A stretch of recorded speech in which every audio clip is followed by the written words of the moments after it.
It looks like we are live.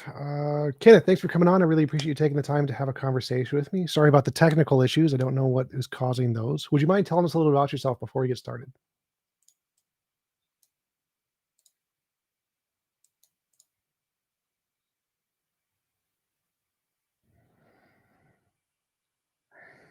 Oh, wait, sorry. Oh, there's no sound working. Damn it. I hate technical issues. All right. Stop sharing screen. Can I invite people? Disable camera. Invite guests. All right, I'll send you a new link for the other server. Emails. So you can just close this screen. This one's not going to work for right now.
Hey guys, how's it going? Sorry about the audio issues. Let me know if you can hear me. Audio default. Yeah, that's making noise. Hey, how's it going? This one seems to be working better. Can you hear me? Yes, I can hear you. Okay, I can hear you as well. Perfect. And if you want, there should be a setting somewhere where you can, like a gearbox, where you can increase the quality of the stream. There's like a high definition, make your picture clear. Oh yeah, there's the high definition setting. I see it. Perfect. Yep. High res too? Sure. Okay, how's that now? Good. Sounds perfect. All right, so to start over, Kenny, thanks for coming on. I really appreciate you taking time to have a conversation with me. Would you mind telling us a little bit about yourself before we get started? Sure. So yeah, my name is Kenneth Pearce. I am currently a professor, lecturer in philosophy at Trinity College Dublin in Ireland. I'll shortly be moving to James Madison University in Virginia. I've written quite a lot on the history of 17th and 18th century philosophy, but also in contemporary philosophy of religion. My most recent book is There a God? A Debate, which is written together with the atheist philosopher Graham Oppy from Monash University in Australia. So thanks for having me on. Appreciate it. So I'm an atheist, by which I mean I believe there is no evidence for a God, or that all the different evidences can be better explained by naturalism. Could you tell me some of the reasons you believe there is for belief in a God? Sure. So in the book, I focus on two main grounds for belief in God. I don't think these are the only two, but they're the two that I think are kind of most interest, or that I wanted to take the opportunity to develop. The first is a cosmological argument from contingency. So the basic idea here is that if you're going to have complete explanation for everything, I focus on explanation for the total sequence of causes and effects in reality. If you're going to have a total explanation for that, it's going to have to be something that goes beyond science somehow. And the kind of classical God or traditional sort of God is kind of one good explanation, one good way of approaching that. The second is an argument from religious experience. And here the idea is kind of drawing on Thomas Reid in the 18th century. The Descartes' project of rejecting everything and starting over from scratch is totally infeasible. We have to start from where we are, and we have to start from a general attitude of trust in our faculties. And if we start from a general attitude of trust in our faculties, then we can't just kind of casually dismiss some category of human experience or human life. And religious experience is a quite common and widespread phenomenon in human culture. And the question is how to make sense of it and whether we can regard it as trustworthy as revealing the truth, or whether we have to regard it as somehow hallucinatory. And the idea is that a kind of reason in favor of theism and against naturalism is that uh, theism can regard that religious experience as trustworthy, whereas naturalism has to regard it as hallucinatory. Okay, so let's start with the second one because we don't really get much chance to talk about that. It seems to me that our religious experiences we have a defeater for them, and the defeater comes in the form of evolutionary biology and the fact that we know many beliefs in the human mind forms are inherently faulty. There's thousands of fallacies, biases, illusions, delusions, misconceptions, et cetera, et cetera. And it seems like religious experience can fit neatly into this category we already have a substantial amount of evidence for. So even if we did start with the belief that we should trust beliefs until demonstrated otherwise, we seem to have a sufficient defeater for why we shouldn't trust those kinds of religious experiences. Yeah. So I think that is, I would say, there's a reasonable position to be taken there by someone who has a prior commitment to naturalism. That there do exist good naturalistic explanations of why people have these sorts of experiences, right? And there is empirical research on different kinds of religious experience.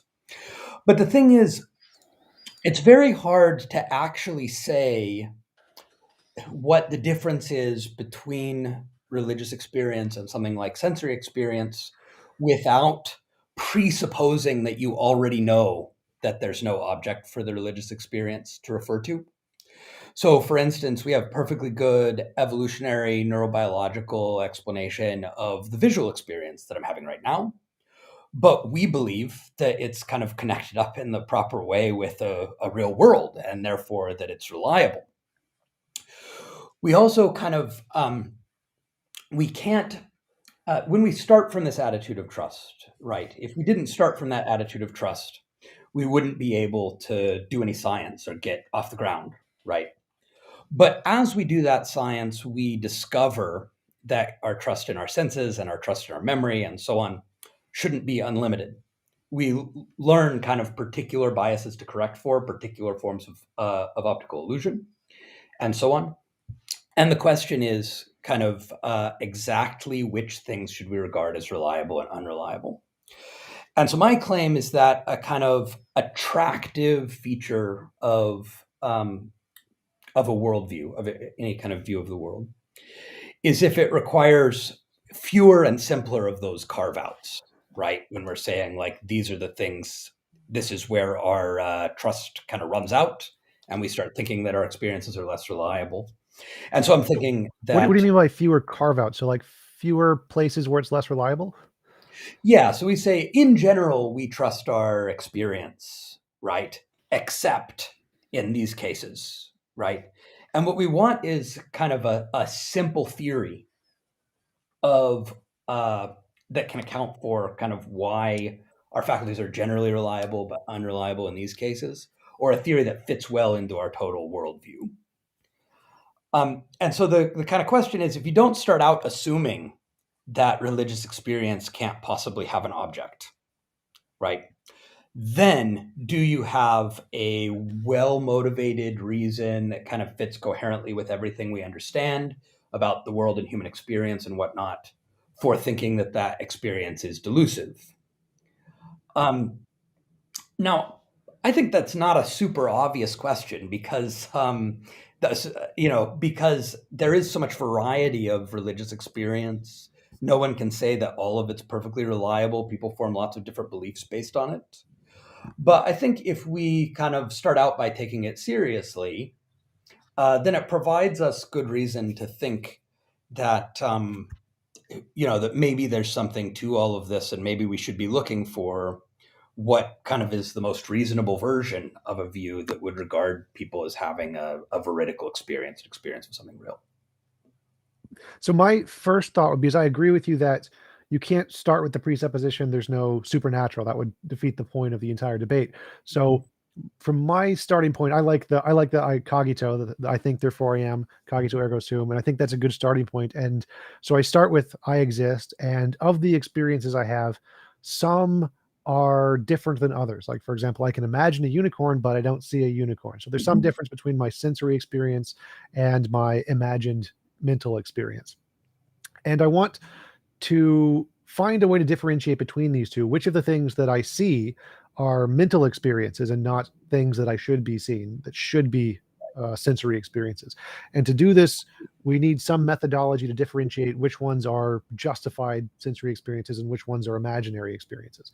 And the way to do that seems to be with novel testable predictions. Science seems to be very, very good at this, is at differentiating which of these experiences we should believe are real and correspond to reality and which don't. And if we use that methodology, it seems like we can get most of everything we agree upon in the world, both the theists and the atheists. Most of the things we agree upon are there using this methodology. And it's only the things that the theists or the supernaturalists espouse that are rejected by this methodology. And it seems to be a reasonable methodology to start with. I'm not presupposing there's no supernatural, and there are in fact ways to be evidence of the supernatural. It just seems like the claims of religious experience and of supernatural events seem to be the same kind of claims epistemically as homeopathy or different kinds of magic or voodoo. And so using this methodology, it doesn't seem to be affected by your criticism that it's presupposing away the supernatural, and does seem to give us a reliable methodology to filter those kind of beliefs as the untrustworthy ones. Sure. So I think one of the questions here is how we're defining scientific methodology and what makes some methodology scientific. Personally, I think that the kind of the distinction between science and philosophy, or the boundary between them, is pretty fuzzy. And so I tend to think of it much more in terms of we're just trying to do good reasoning, whether you call that scientific or not, be responsive to evidence, and build a view of the world that has a lot of coherence and that's responsive to the experience that we have. Like I was saying, I don't think that you can kind of start from just the cogito and nothing else. If you start there, I don't think you'll ever have good reason to believe in an external world or other minds or anything. After all, Descartes himself appeals to God in the course of trying to get to an external world and other minds, right? I think we got to start with kind of the beliefs we already have and then subject them to rational criticism. And that's what science does, and it's what philosophy does, and so on. And so I don't think it's true that some of our experiences give rise more directly to accurate predictions than others. But we also have a lot of kind of experience, of a lot of beliefs that are kind of trying to tie all those specific predictions together and are not kind of as concretely or precisely tied to specific predictions. And that happens even in science, that you've got kind of broader theoretical frameworks versus very specific predictions. Yep. And so these kind of broader things like belief in God, or how do we understand and make sense of religious experience, all these things are going to tie into much broader framework questions, right? And then the question is going to be whether the framework hangs together and makes sense, and whether it makes sense of our experience. So my first thoughts would be like, the difference to me between the different kinds of scientific theories are the ones that say if my hypothesis is true and it explains all of this data, then here is some new thing that we would expect to see that we haven't seen yet. And if we discover that, that's good reason to believe whatever the hypothesis is. You could make it magical leprechauns, as far as I'm concerned, it's still fine. So, Right. but if you just say, I think magical leprechauns explain everything we see, but make no new predictions that we can confirm, that seems to be a much weaker hypothesis that you probably shouldn't accept, because anybody could just replace magic leprechauns with pixies or God or fairies or whatever. And so to me, the ones that are justified in believing are the ones that say, here's everything we know about the world, here's what I think explains that, and here's a prediction of something we don't know about the world. And if you're Yeah. able to accurately predict something we don't know about the world, because our minds are very bad at that, that's a very good reason to believe that that model corresponds to reality. And so I think that until you can do that and predict something we don't know and get it right, it is not a reasonable thing to believe is more than just our imagination. So yeah, I'm inclined to agree that these kind of predictions are a very strong form of evidence, right? And the more concrete and specific they are, the more public they are, the more repeatable they are, the stronger they are. Now, even within science, of course, there's kind of varying degrees of evidence for different scientific claims. There's a lot of variation in how amenable to that type of concrete prediction particular forms of science are. And you've got to ask questions about kind of how much do you believe in, say, social sciences, right, that are much less concrete in their predictions, and have a lot more uncertainty around them. I think we should be less confident in them than we are in physics, but I think we should still kind of accept, with an appropriate degree of an appropriate lesser degree of confidence, those results. Sure. Um, I do think that when it comes to religious experience, um, especially for a person who has those experiences themselves, right? There's a question about whether their whole kind of theology, their set of beliefs about God and their practices and so forth is continuing to make sense of their ongoing experiences and the experiences that they hear reported by others. So it's not the case that it's not answerable to anything, or that it doesn't. I mean, prediction seems like too strong a word because it's a little perhaps too vague and fuzzy for that.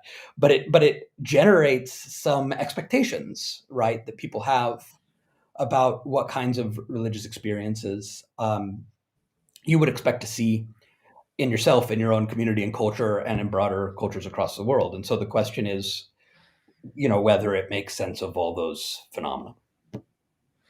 What do you mean by make sense of in that case? Because to me, when you say make sense of, that's more like, I believe a leprechaun caused all of these things we see, but it seems like anyone can make sense of all of the facts we know of. Problem of underdetermination, you can just literally make up anything you want to explain everything. Two magical bunnies threw poo at each other and generated the universe or something.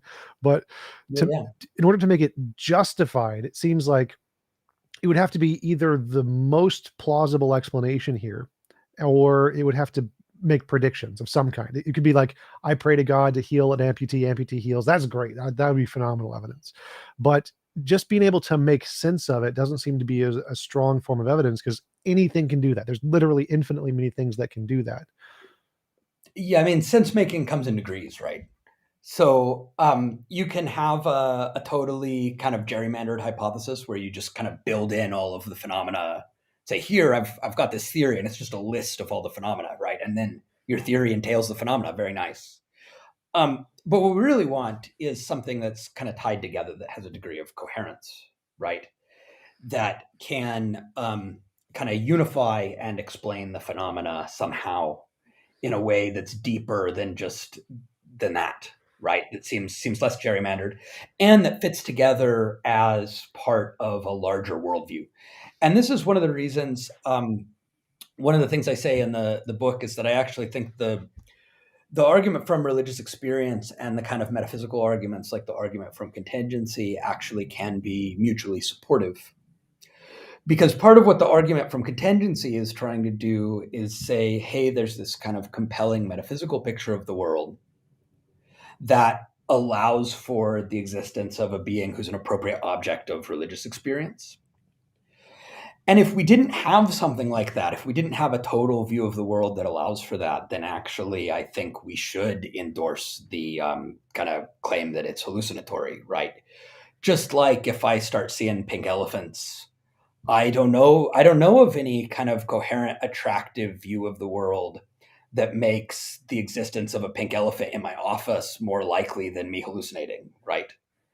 And so we do need to do some kind of worldview construction and say, is there a broader view of the world that allows for these experiences to be veridical? And how does that view compare overall with the naturalist view that's committed to them being hallucinatory? So I think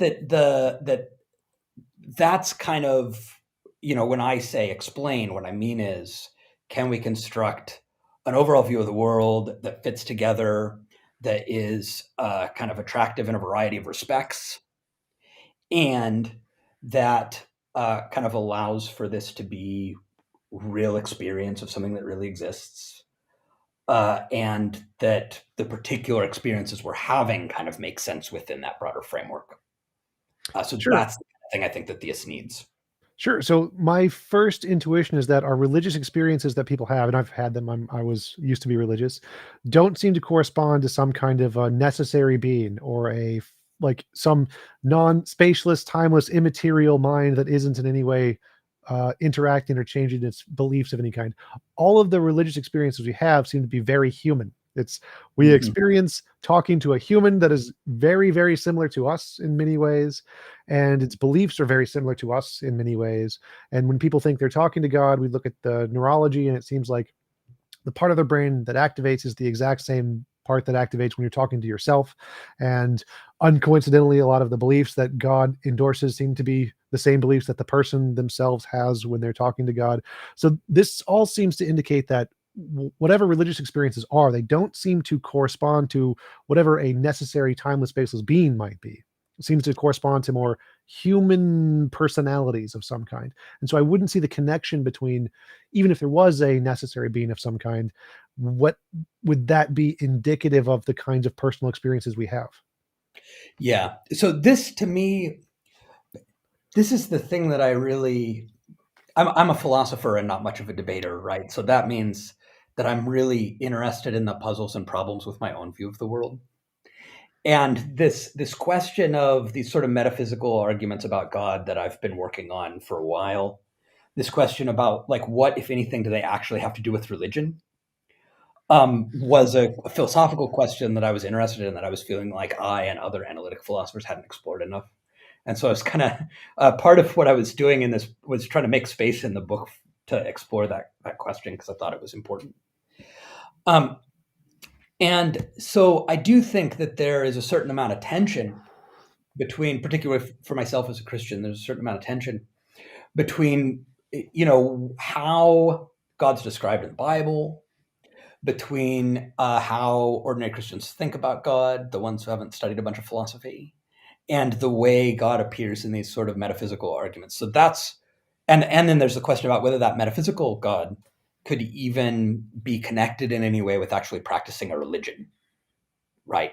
And So, specifically the personal experiences people have, because that I think is the important part of your argument, is that the experiences they have, what does that correspond to?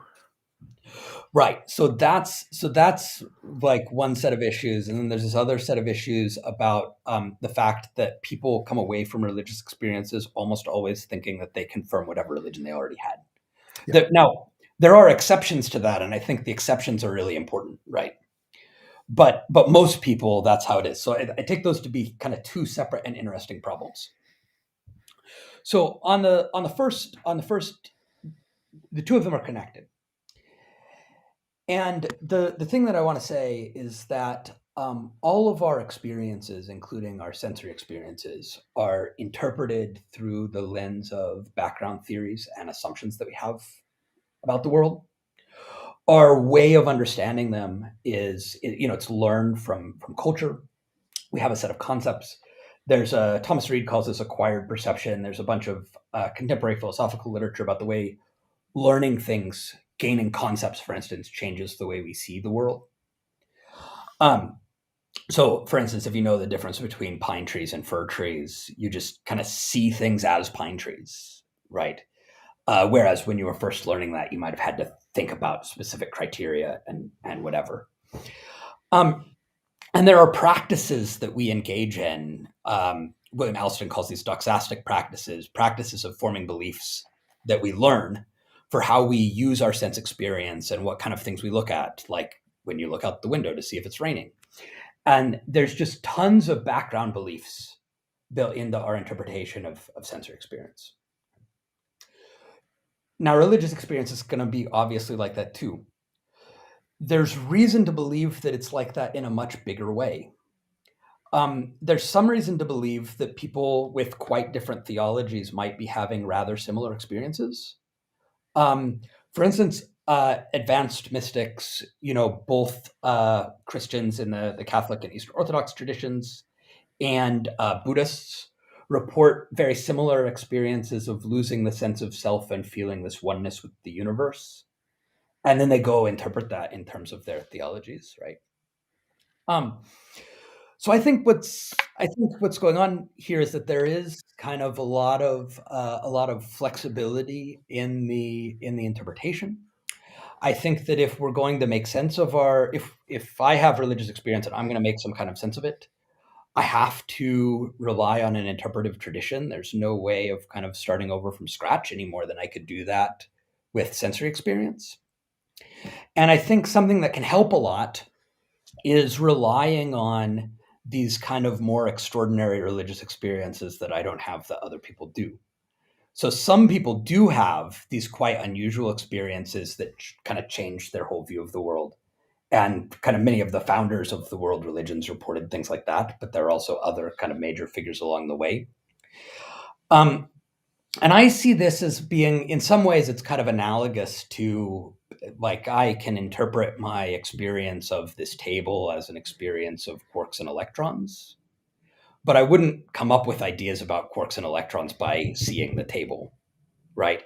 Some Sure. physicists had some quite unusual experiences that I've never had and wouldn't know how to interpret if I did, by kind of constructing particle accelerators and whatever, that gave rise to a certain way of interpreting ordinary sensory experience. And I think something like that goes on in religious traditions, that we have these people who had quite extraordinary experiences who that changed their view of the world and that provide a way for everyone else to interpret their experiences. And then the question we all have to ask is whether to trust those people, and perhaps even more difficult, which ones to trust and how far to trust them, right? As we're trying to figure out how to interpret our view of the world. And how would you answer that question? Because my initial thought or response is that there are lots of people who have very profound experiences which change their life, and many of them are epileptic or have seizures. And these things are like Robert Sapolsky, the professor of Stanford, did an entire lecture on how religions were started by schizophrenics because they had massive brain electrical things that had these awesome ideas, just like you have when you're on a drug trip. And people on drug trips also report these powerful, profound experiences that change their lives. So it seems like we have a correlation between many similar kinds of experiences that we can have very good evidence to believe is a purely natural phenomenon. What reason do we have to accept those testimonies of this super profound experience as being true, as opposed to these just hallucinations that we seem to have a good evidence for?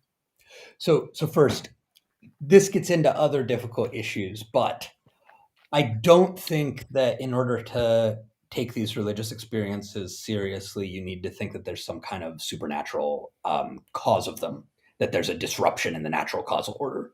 I think you can take them seriously as revelatory of God, even if you think that they also have a fully scientific explanation. That gets into other complicated issues. But in terms of the epistemology, I'm going to view this just like everything else. So I come to philosophy or to rational thought, science, or whatever, already having a set of beliefs about the world, and my question is whether and how I should revise them in light of the evidence and arguments I'm confronted with. So I can't start from nowhere; I start from somewhere, and then I'm looking at revising from there. And so the question then is going to be, I have all these reports of religious experience. Maybe I have some of my own. And I'm trying to figure out, in order to kind of make sense of all of that, do I need to revise the beliefs I'm starting with, and do I need to change the kind of community or tradition that I maybe started out trusting? Um, so that's the kind of question we're asking. Now, I think if you really want to make progress on this and you really want to take this seriously, I think you really ought to pay quite a lot of attention to the reports of experience of people who are in a quite different tradition from your own. And a way I might think about this is if you're considering a science that's not very mature, like the science that's trying to deal with connections between mind and brain, which is quite complicated, and kind of traditional experimental psychology is one paradigm, and like cognitive science and the computational model of the mind is another, and kind of pure neurobiology is another. And there are some people who think those are all good and they're someday going to be unified. And there are other people who think like some of them are good and the others aren't, or who are skeptical about unification. But if you're going to, so you might work within one of them and say, like, I'm doing my investigation within, within one of these.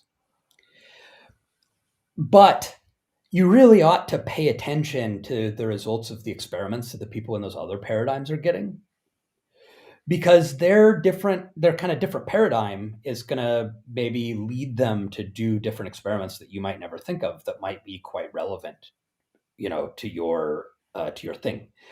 And so I think that similarly, someone like me who's a Christian ought to pay a lot of attention to the religious experiences that are reported by people in different parts of Christianity, but also in totally different religions, and try to figure out, how should we understand this? Can we think of this as God reaching out to that person from the place where they are? Can my current theology and my current religious beliefs actually make sense of the kind of full range of phenomena? Which ones do I too have to regard as hallucinatory? Because no matter how much we trust it, we're not going to be able to say kind of, you're not going to have one coherent worldview that takes 100% of it to be veridical, right? Sure. So how would you assess why should we trust these as opposed to not trust them? And given the fact that we do have a substantial amount of evidence in hallucinations and epilepsy and those kinds of mental phenomenon, why shouldn't that be something to cause you to rewrite your preconceived beliefs in a way that excludes the supernatural? So, so again, I want to say, so maybe we do need to get into these other issues, which is that I don't think that you actually have to be committed to some kind of supernatural disruption of the natural causal order in order to think that these things are revealing of God. And that's because on a kind of traditional view of God, on the kind of classical view of God that I take to be supported by the contingency argument, God is kind of the ultimate foundation for all of reality. Yeah, I And just want to clear. I totally agree. So, like, I would say that if I could pray to God for the stars to reorganize and say His name in the sky or whatever, He could totally just use physics and just some black right. holes just happened to hit them at the right time, and this was planned billions of years ago, and that would still be evidence of God. So it didn't violate anything, but the Mhm. fact that you were able to predict it, it was still evidence. Right. And so that means that we can't assume from the outset that the things that have particular sorts of natural explanations, even if they're things that we kind of are inclined to regard as mental illness or drug abuse or whatever, we can't kind of assume from the outset that those aren't revealing God. We don't know. And there are, of course, like traditional Native American religions that take peyote to be revealing of God, and people claim these religious experiences in connection with LSD. I haven't tried any of that myself. The but I'm saying, from the perspective of the way this epistemological argument works, we can't assume from the outset that because that's the mechanism, therefore it can't be a real experience of God. We Oh, have to absolutely. look at like what kinds of experience are they reporting, and what's the best way of making sense of that experience. Well, my question is more specifically, what kind of experiences could they possibly have that would be indicative of a God? Like, what like saying they saw a dead parent or something, like I would say that probably wasn't indicative of a god, because bereavement delusions, we know bereavement delusions affect 60% of the population. It's a huge common phenomenon of all human beings, happens at all of the different religious groups at the same rate, and they report very similar things. So I would say that this is probably explained by something in biology, full stop, no need for any kind of extant God interaction. But to be evidence of a God, it would have to be specific or unique in some way towards some particular God, or it would tell you something else that you wouldn't expect from bereavement delusion, like where grandpa buried his gold or something. Like that would be great. But I don't see what else could the experiences be. What in principle could the experiences be that would indicate a God? Sure. So first, I want to say, as you were pointing out earlier, there is this kind of massive underdetermination problem that for kind of anything we want to say, oh, this experience confirms this one hypothesis. Well, there's always indefinitely many hypotheses that the experience could also confirm. And again, that's why I take this to rely on this a kind of prior claim that we can build a compelling metaphysical worldview that involves God, right? And that this isn't like, so if somebody really thinks that believing in God is like believing in pink unicorns or leprechauns or something, right? I've got to make another argument first before this argument for religious experience, if that's their starting point. Because if that's how they think about this idea of God, then they're going to be kind of absolutely right to just say, yeah, obviously this is all hallucinatory, because we can always come up with crazy hypotheses, right, to explain our experience. So if it's one of the crazy ones, you're right to dismiss it. Okay, suppose you don't think it's crazy, right, but you don't already believe it's true. Then what kind of experience? Well, there's a question about kind of how experience leads to belief at all, right?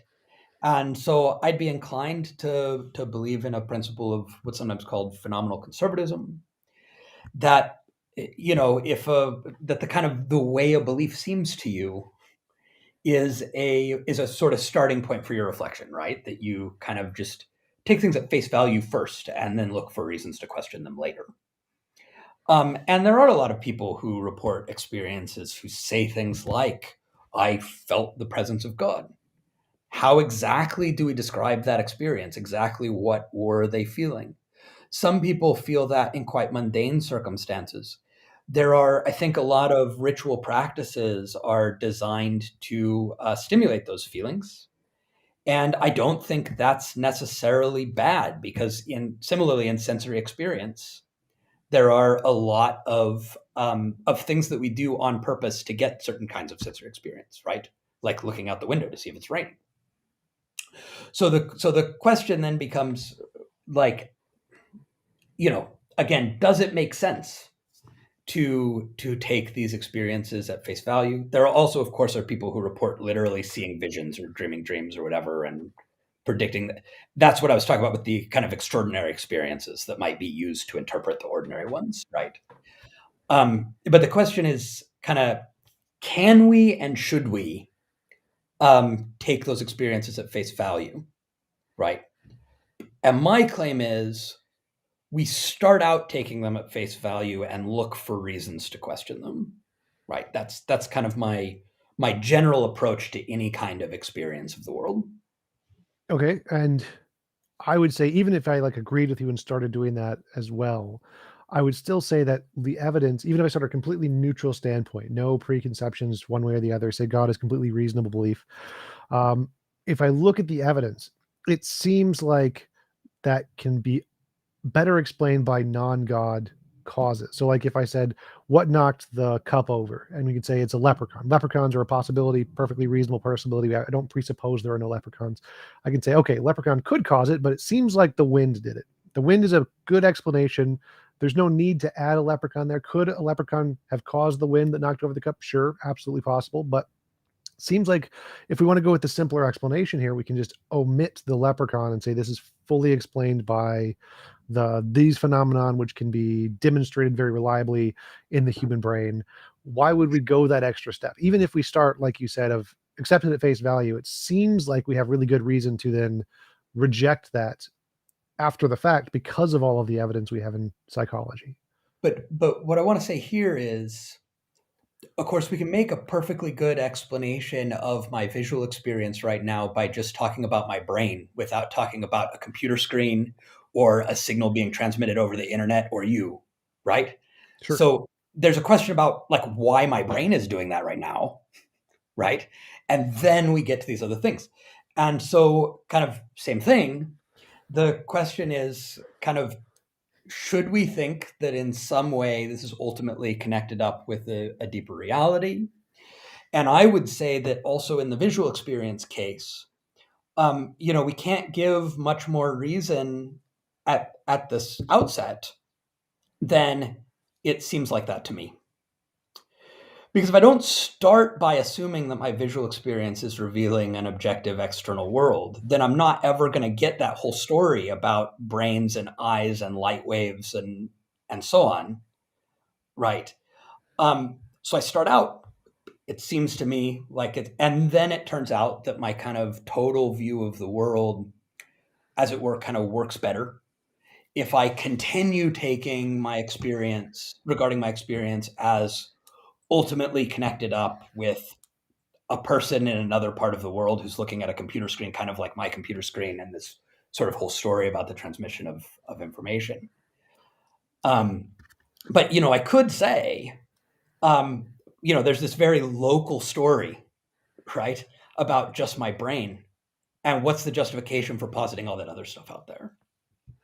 Sure. Well, I would say that my hypothesis that there is other stuff was able to make predictions that I couldn't predict on my own without that. But I'd still understand like what would qualify as a falsification or a reason to reject a hypothesis. So if we just start with everything is true, whatever our initial experience is true. What would it take to make it reasonable to take one of those beliefs and move them into the false category? Because to me, it would be, if that's explained by a simpler phenomenon that has more evidence than the one I'm positing, then we should reject the one I'm positing and accept the simpler phenomenon with more evidence. And to me, that seems to be the case when we're talking about experiences, religious experiences. So it depends on, like, well, what do we mean simpler and more evidence? Because again, I could say I have tons of evidence that I'm having visual experiences right now. The strongest kind of evidence you could possibly have, right? I'm having visual experiences right now. Here's a hypothesis. There's nothing more to the world than my experience, right? And there are kind of laws governing my experience. Maybe it happens in patterns, right? But maybe that's kind of all there is to the explanation. One experience causes another according to laws. Because of my cognitive limitations, it might be easiest for me to kind of express those laws in ways that appeal to objects other than me. But it would be simpler, certainly ontologically, to deny all those objects, right? And say, oh, there's just the regularities of my experience and nothing else. And so there's a question about, what do we mean by simpler and more evidence if we're not thinking that's the best hypothesis? And what I would say is that that's the point where we have to look at kind of how does our total picture of the world best fit together? And I would even go so far as to say that you can really only weigh up evidence within some kind of broader framework like that. And so the question, again, this is where we get to the question of, when we're having this argument about our kind of metaphysical picture of the world, is theism part of an attractive picture? Because I mean, I admit that naturalism is a quite nice picture in a lot of respects.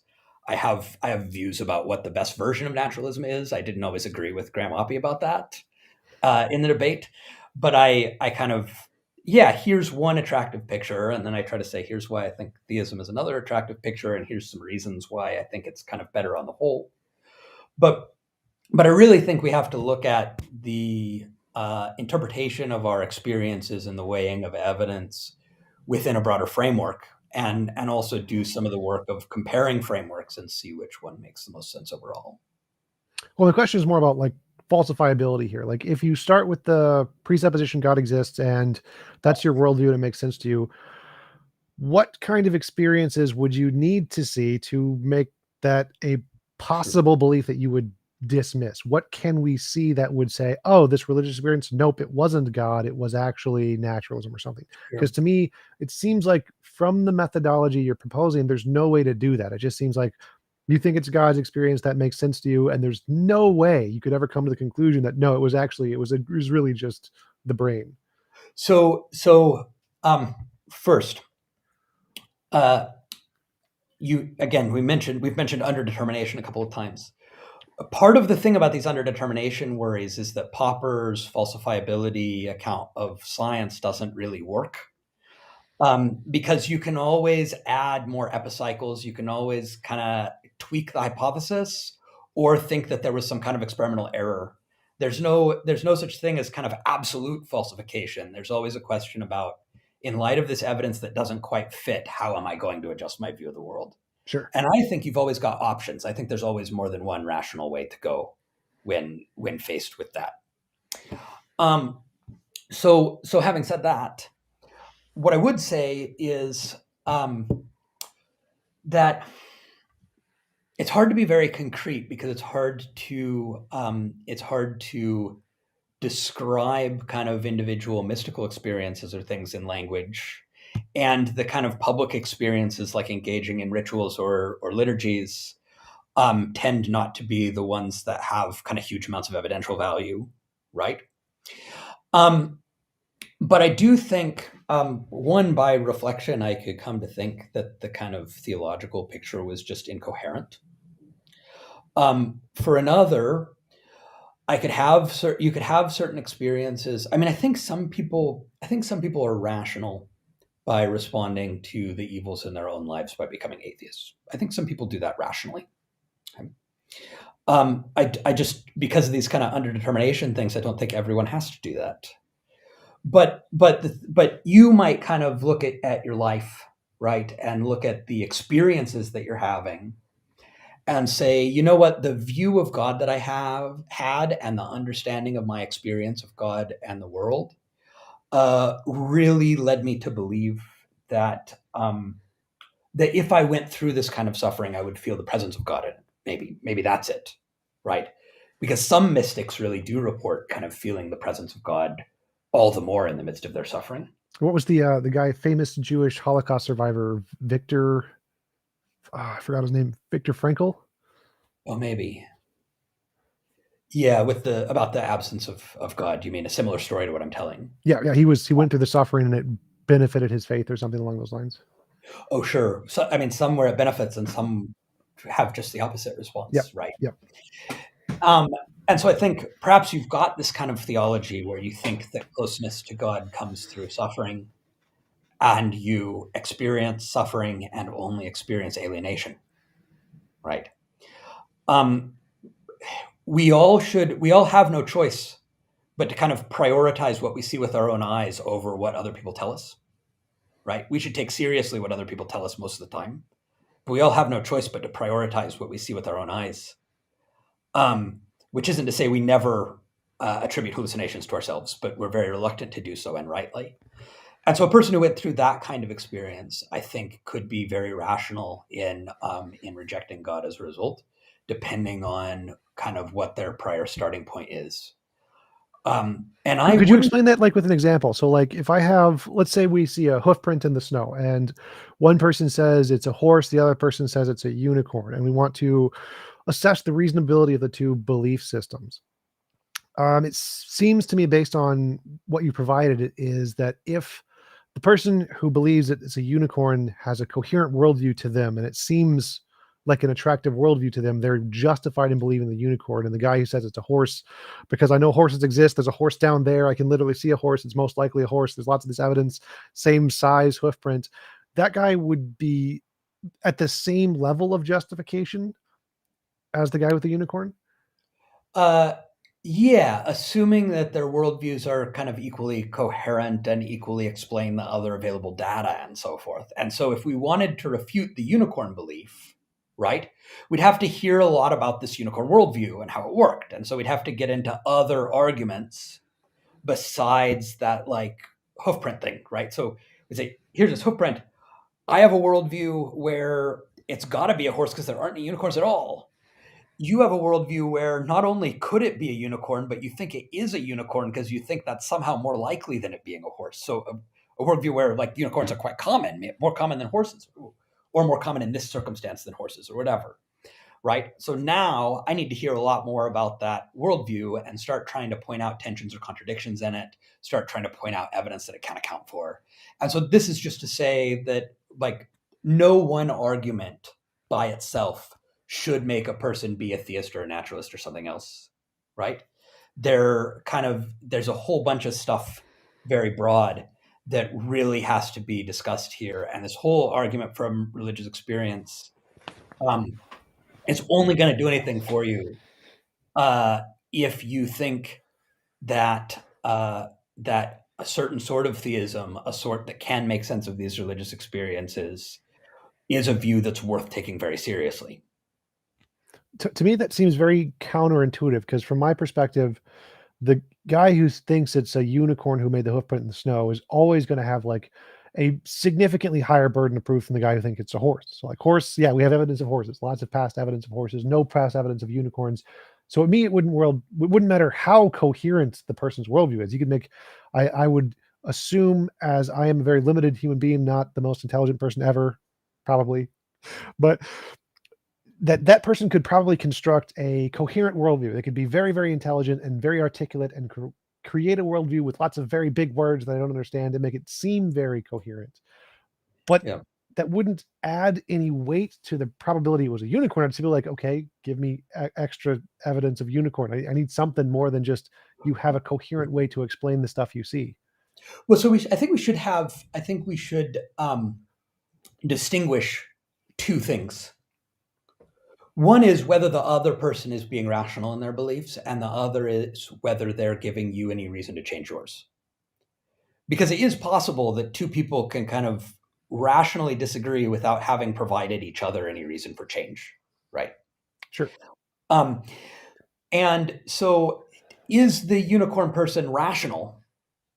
Well, look, you appealed to all that evidence about like why we think there are all these horses and none of them seems to be unicorns. And the question is like, given that person's own experience, given the testimony they've heard from others, given what they've seen in the world, like how are they dealing with all that stuff in their unicorn worldview, right? So we just have to kind of, in terms of whether they're rational, we just have to kind of go into all of that. In the scenario you've described, they absolutely haven't given you any reason to believe in unicorns. They might, if you get into the unicorn worldview and you start hearing more about it, they might give you some reason to take that worldview more seriously than you did before, depending on how things go. But that's not going to be because of the hoofprint, right? The kind of scenario I'm imagining is the scenario where, like, suppose you both think you see a unicorn, and you say, I think I'm hallucinating, and they say, I've believed in unicorns all along, so now we just saw one, right? That's the kind of scenario I have in mind. Or a scenario where kind of you don't see it yourself, but a whole bunch of people report it, and there's not particularly good reason to think they're lying or we're on drugs or something, right? Then what do you say about that? And that's the case where I'm saying, like, you have some reason to be a bit resistant to the hallucination hypothesis, but not ultimately immovably resistant, right? So you want to ask, could they really be seeing something? Is that plausible? Is, I say, a question you should take quite seriously, but it might be at the end of the day that you answer no. And on the God case, whether you should answer yes or no is going to depend on a bunch of these other arguments about kind of how theistic and naturalistic views of the world work and hang together, and kind of how attractive each is.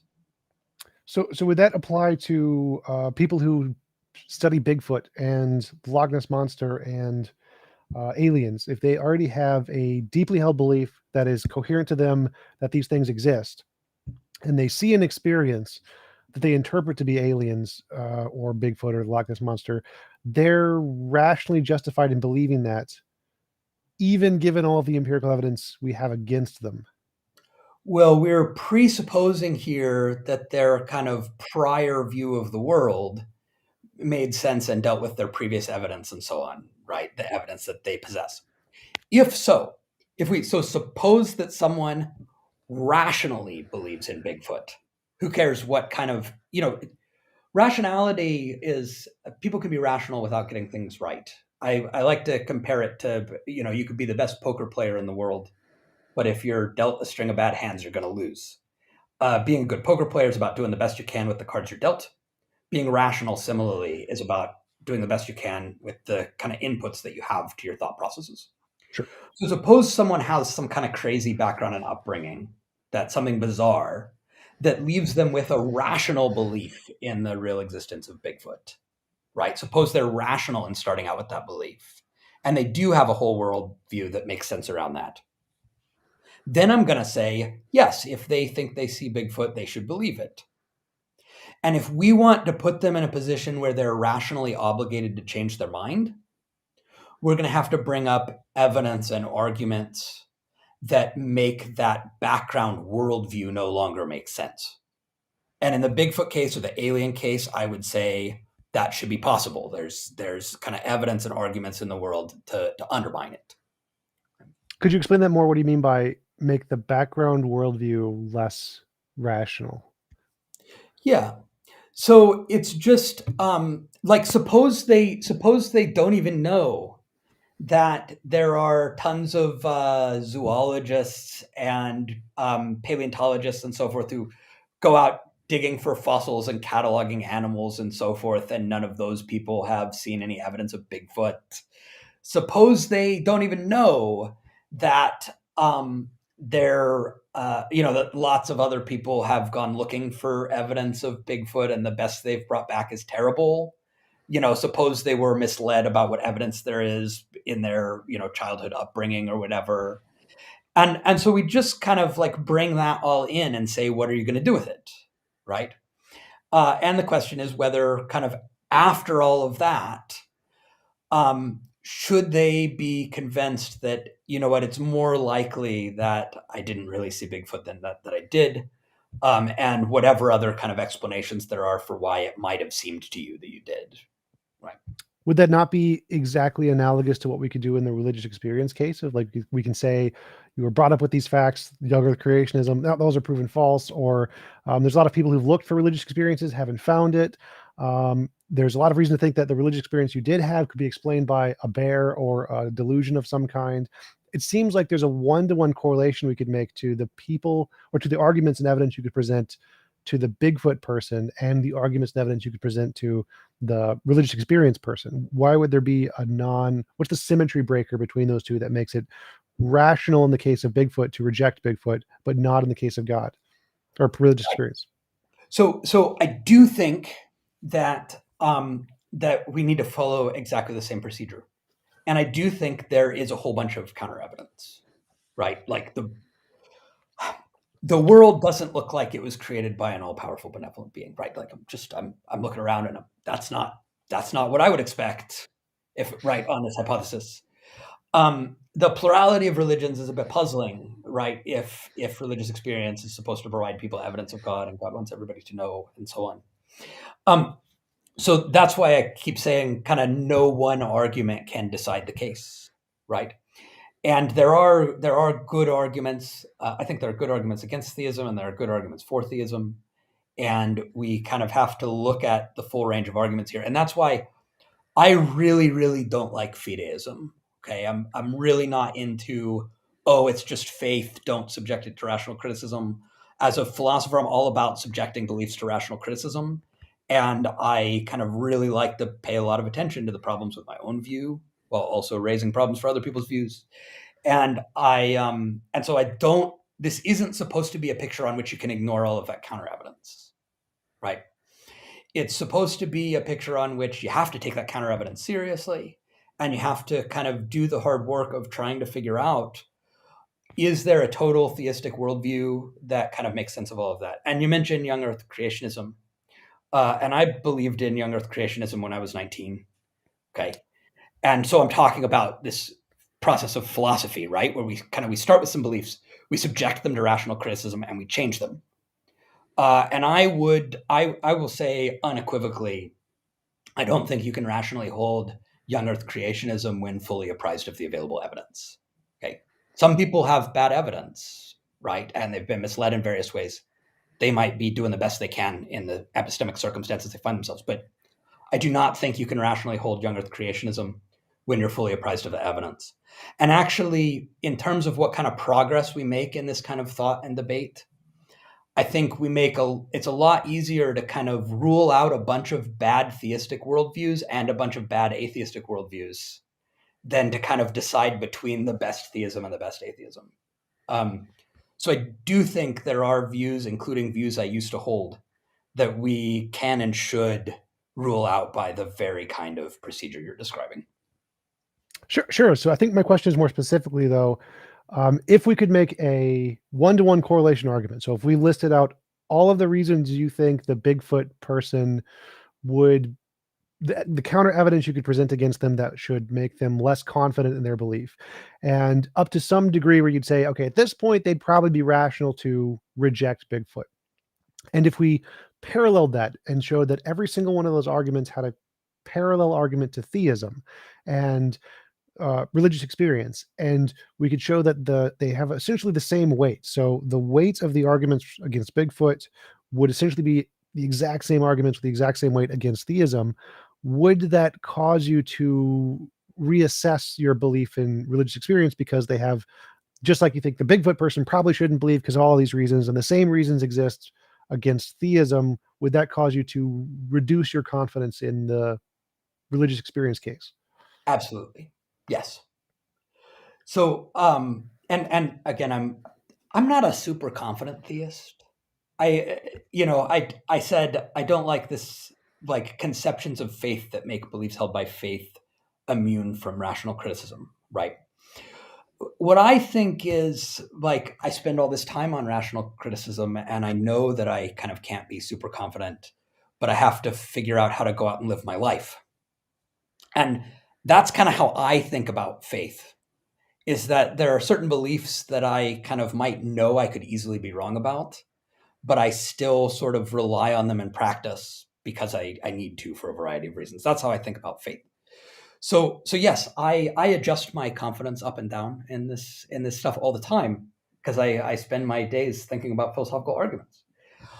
And but I do think one difference between the Bigfoot case and the God case, that again refers back to this argument from contingency and other things, is that in the Bigfoot case, if you start saying that Bigfoot is harder and harder to see and leaves less and less evidence behind, and at some point, so you're like, oh, I used to believe in regular giant ape Bigfoot, but now I believe in invisible weightless Bigfoot, right? Who doesn't leave footprints or anything. Bigfoot then isn't doing anything in your worldview anymore, right? Whereas the kind of classical God that serves as an ultimate explanation of why there's something rather than nothing has this kind of worldview work to do that is independent of things like young earth creationism or whatever. And so the question is, when you start adjusting your conception of God to deal with various evidence, or your broader theology and religious beliefs to deal with various evidence, one, does your overall view still make sense and hang together? And two, have you undermined all the reasons you had for believing in it? And so I think I've done a lot. I do a lot of adjusting of my view of God. I've done a lot of that over the amount of time I've been studying philosophy, and I will continue to do so, no doubt. But I think this question always has to come back to, okay, now that we've made all these adjustments, is there something important left? Or has this concept lost its purpose? And that's a thing I think happens in the Bigfoot case that, from my perspective, hasn't happened to me in the God case on the basis of the evidence and arguments that I've considered. Gotcha. I do want to be respectful of your time. We have been going for about an hour if you need to go. And if not, I'd love to talk about the contingency argument. I'm afraid I do have to head out at this point, but I do really appreciate the invitation. This has been a great discussion. Absolutely. I really appreciate you coming on. Really enjoyed talking with you, and I will let you go. You can just close the screen anytime you want, and I'm going to start the after show. All right. Thank you very much. Talk to you later. Bye-bye.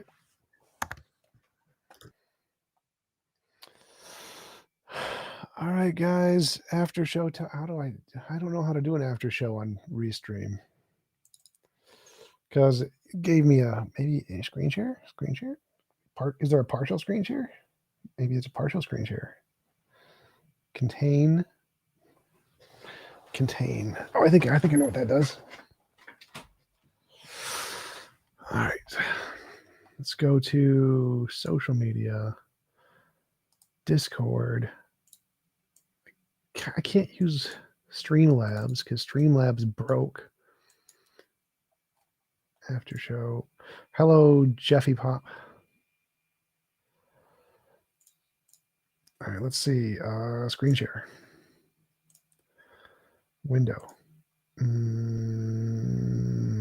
Discord share. All right, so now there. Let's try that one. No, ooh, it works. I got it.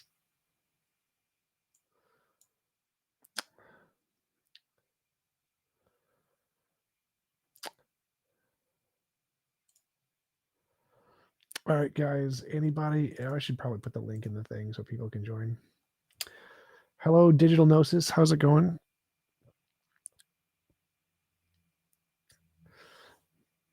Thank you.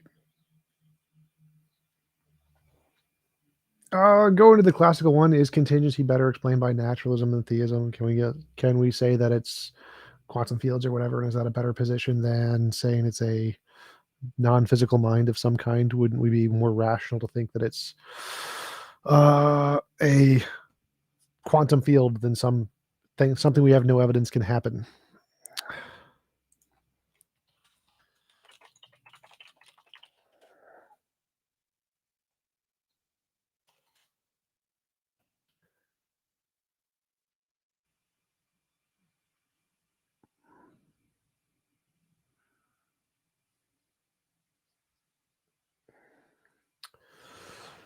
Oh.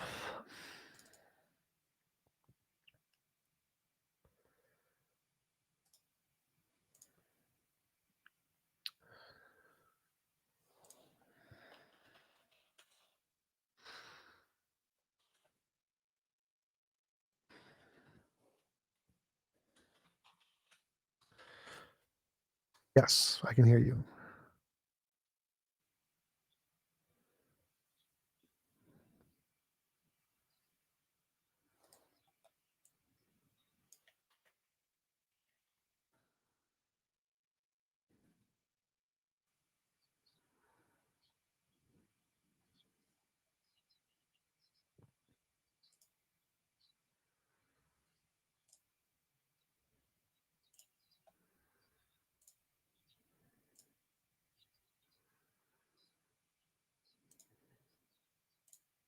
Well, God makes it appear this way to deceive us, or something like that, and preserve the young Earth creationism belief and remain consistent. Is that in line with what he was saying sort of before I watched? Is that criticism in line with what he was saying before I kind of came in to watch the stream? Can you say that again? I think a more general. Oh, go ahead. Yeah, like it seemed to me towards the end when he said something. It seemed like he was holding to like a coherentist position. Is that right? Yes, I believe so. And I think you were sort of criticizing that along, like looking for this kind of like reductio idea that someone could have, a coherent set of beliefs, but we'd all say it's false, sort of thing. And he said something then that, when he said, when I was 19, I was a young Earth creationist. And he said, I don't think someone could remain a young Earth creationist in the face of all of the evidence that there is.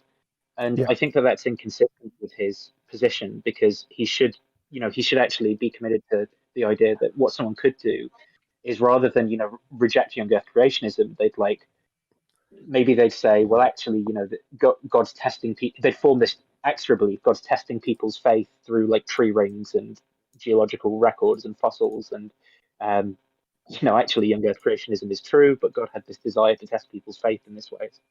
Yeah, I would totally And then agree. I maybe- think that there should be some break point where some kind of evidence should be able to move you away from the probability it's true, even though due to underdeterminism, you can always make up a ad hoc way to say God's doing this for some reason to test me or whatever.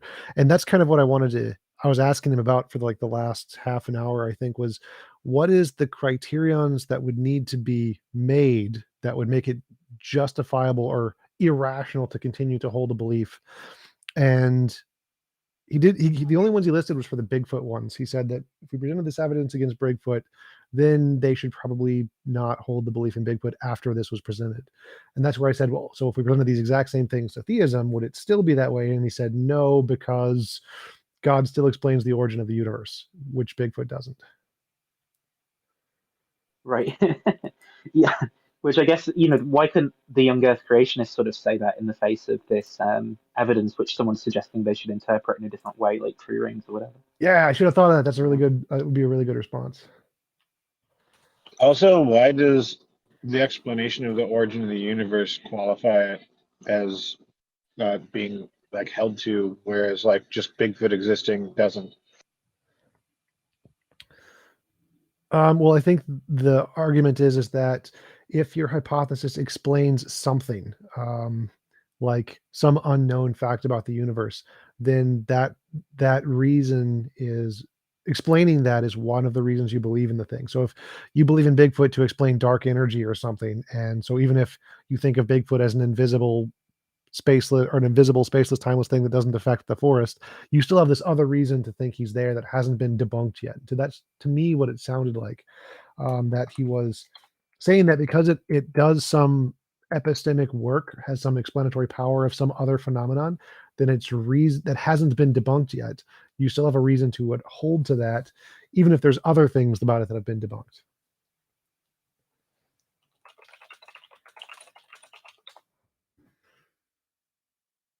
So did he? Because I didn't hear the whole interview. Did he say that the contingency argument was really like the main reason, like the main independent reason in favor of like the God belief for him? No, we skipped straight into the personal experience one. That one we did first because I normally do the contingency one first. So I decided to go with the personal experience, and we didn't get to the contingency. He said in his book with Graham Oppie, he brought up two arguments. The two arguments were the contingency and the personal experience, and then we got into the personal experience thing.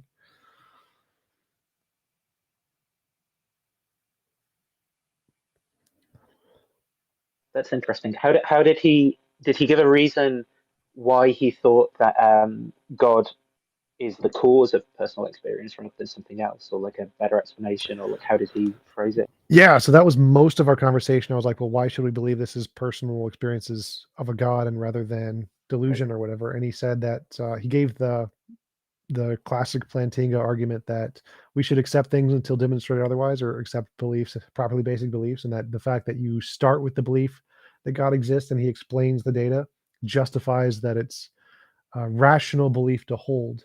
And so we have to accept our preconceived or our initial sense of the experience first, and then try to find reasons to deny it. And so simply the fact that people already accept it as personal experience of a God is a reason to accept it as something you start as belief it's true until defeaters are presented. I Wouldn't think that there's leave an him? interesting question. Oh, sorry. You go ahead, Jeff. I was going to say, wouldn't that leave him stuck believing contradictory propositions until they're debunked? Contradictory. I don't know. I think if Since there can be two propositions that contradict each other, that both explain like some phenomenon, and until they're debunked, he's supposed to believe them if they're both coherent.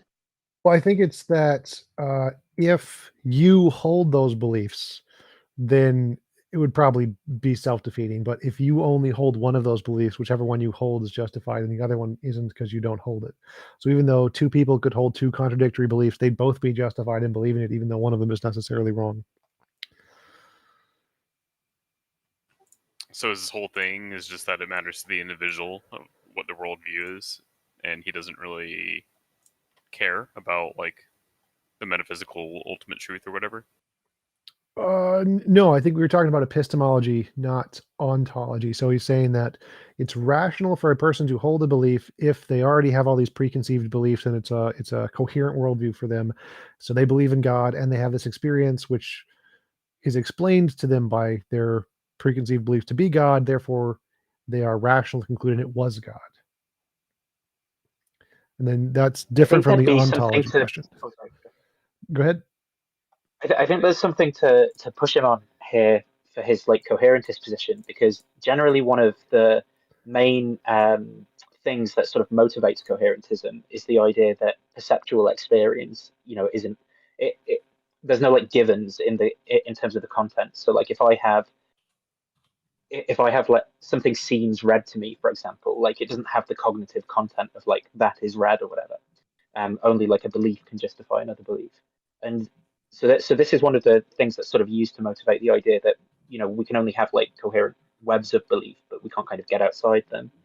And I think if he holds to something like that, I'd want to press him on like, what part of the experience that someone's having when they have a religious experience is it that sort of tells you that like the cause of this experience is God? If it's sort of a good feeling while you're singing a hymn, or the way that light's coming in through stained glass. I mean, is it that there isn't like this given content to that, like this is God or something? So I'd want him to sort of expand a bit more on why he's making the inference that it is and not something else.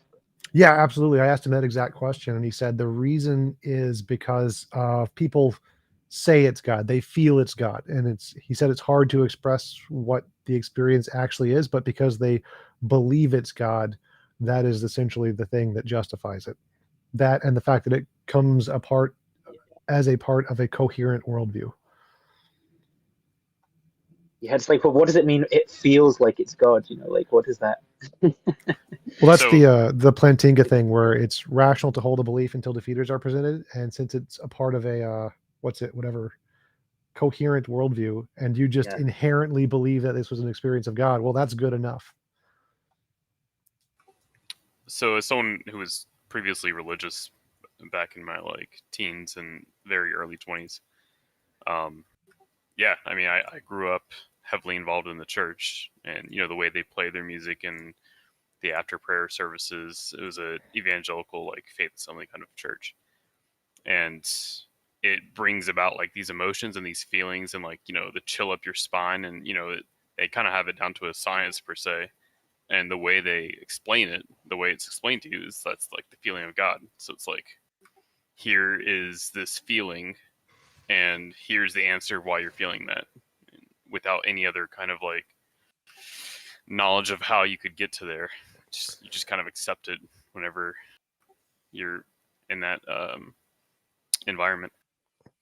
Yeah, I think the crux of his argument was the coherency of a worldview. I think that really what he's saying is that if you meet whatever criteria there is for a coherent worldview, then you're essentially just a priori rational to accept that whatever your worldview is explains whatever you experienced.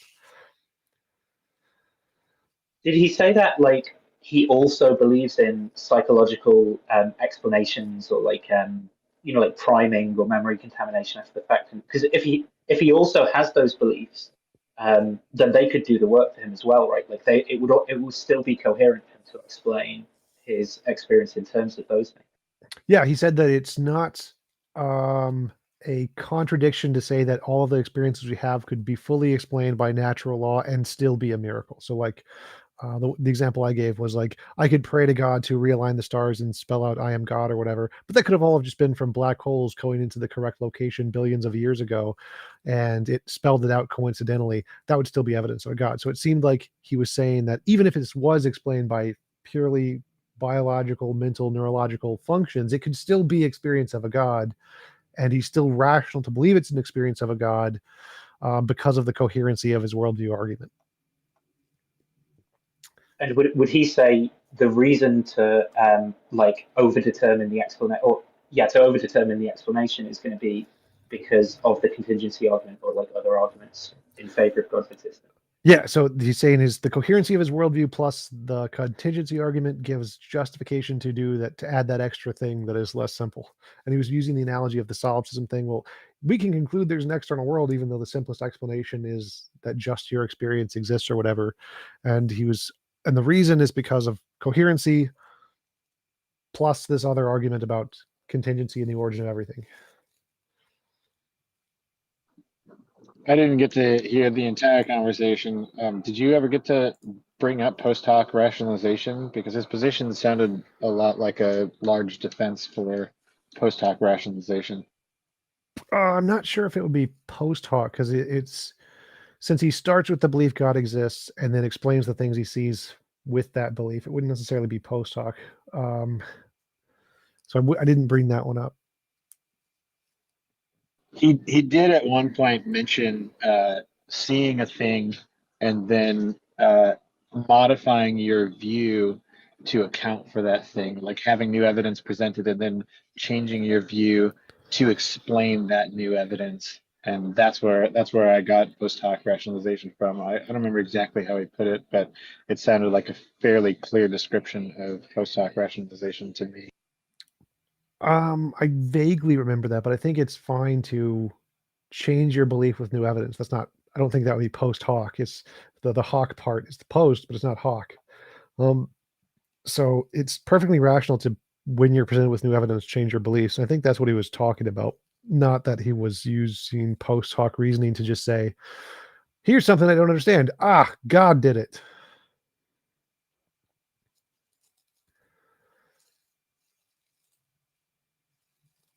Thank you for the super chat, Padawan Fef. DA. I don't know what DA means. DA, semicolon, if every law needs a lawgiver, does it not make sense to say a moral law needs a moral lawgiver? What's your thoughts? I mean, if every law needed a lawgiver, then that would be a fine argument, I would guess, because if moral laws would also be a category of laws, and then possibly if every law needs a lawgiver, does every moral law need a moral lawgiver? I think that would make sense. That would make sense as an argument if the first case was true. DA stands for Devil's Advocate. Ah, Ex-Catholic. got it. Thought it stood for dat ass. Ayo.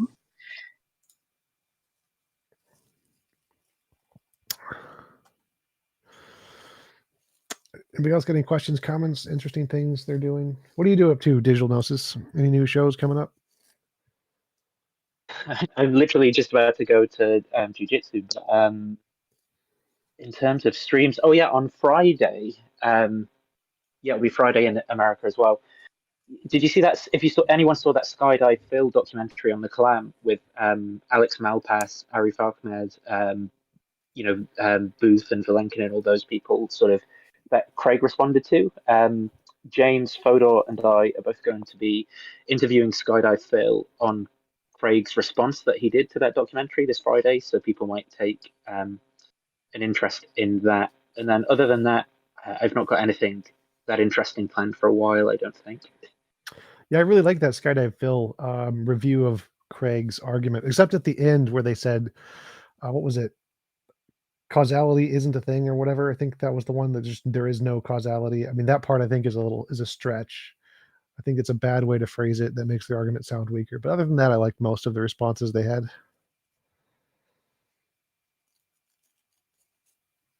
Yeah, I think it was a really good documentary as well, just in terms of a lot of the people that Craig likes to cite as well that are in the documentary, talking about how sort of Craig either overstates what they say or takes it kind of out of context, or doesn't go far enough, and it becomes quite clear the sort of the amount of fringe positions that you need to take in order to get Craig's. Yeah, exactly, right. Yeah, I love the Valenkin saying right, that, on like cosmology. Valenkin was just saying, yeah, the BGV doesn't say that there's a beginning to the universe. It says it's just the inflation had a beginning. That was great. Right. But Craig's got his intuitions.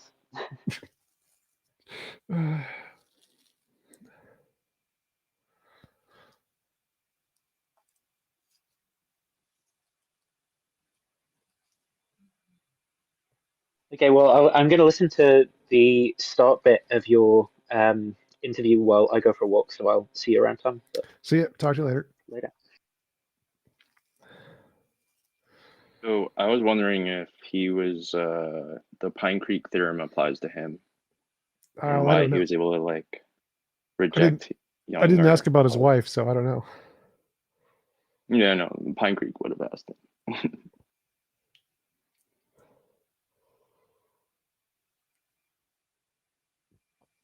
But yeah, he basically seemed to say like most religion was wrong because of psychology and evolution. And then he's like, well, except for mine. I don't know. I think it'd be more. I think he'd probably say that they're all also justified in believing their God. So, because his argument was epistemology, not ontology. He wasn't saying that God was true. He was saying that it was rational to believe in God because of these reasons, and which would also include that it would be rational for all the other religions to also believe in God for those reasons.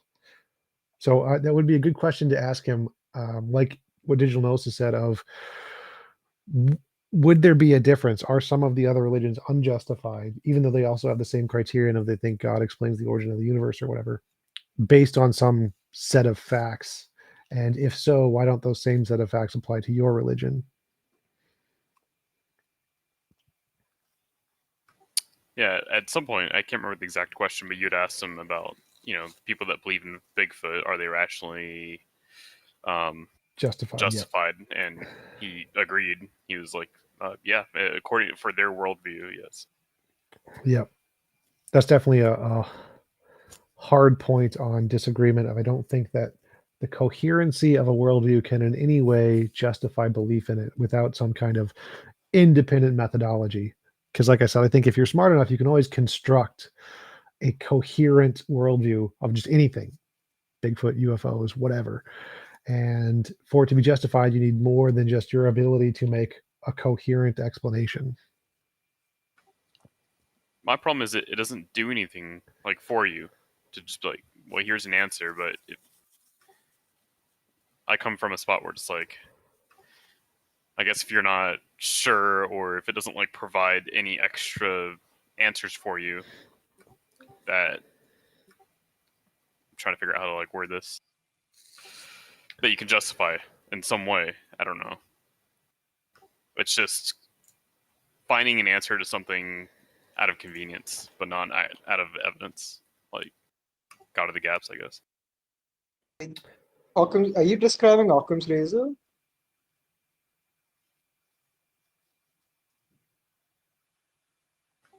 That was a question for the guy just speaking, right? Yeah.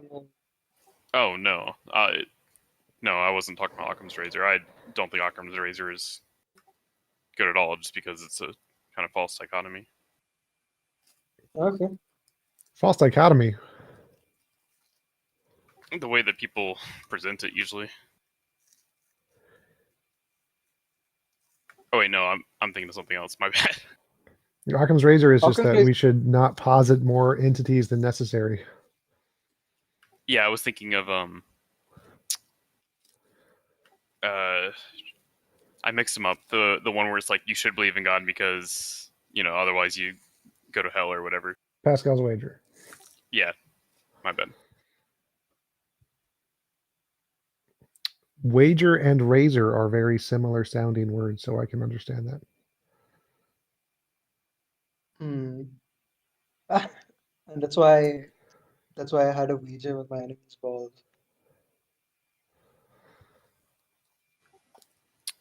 So oftentimes the simplest one, right? And that's, well, to answer your question, no, that's not what I was talking about. Yeah.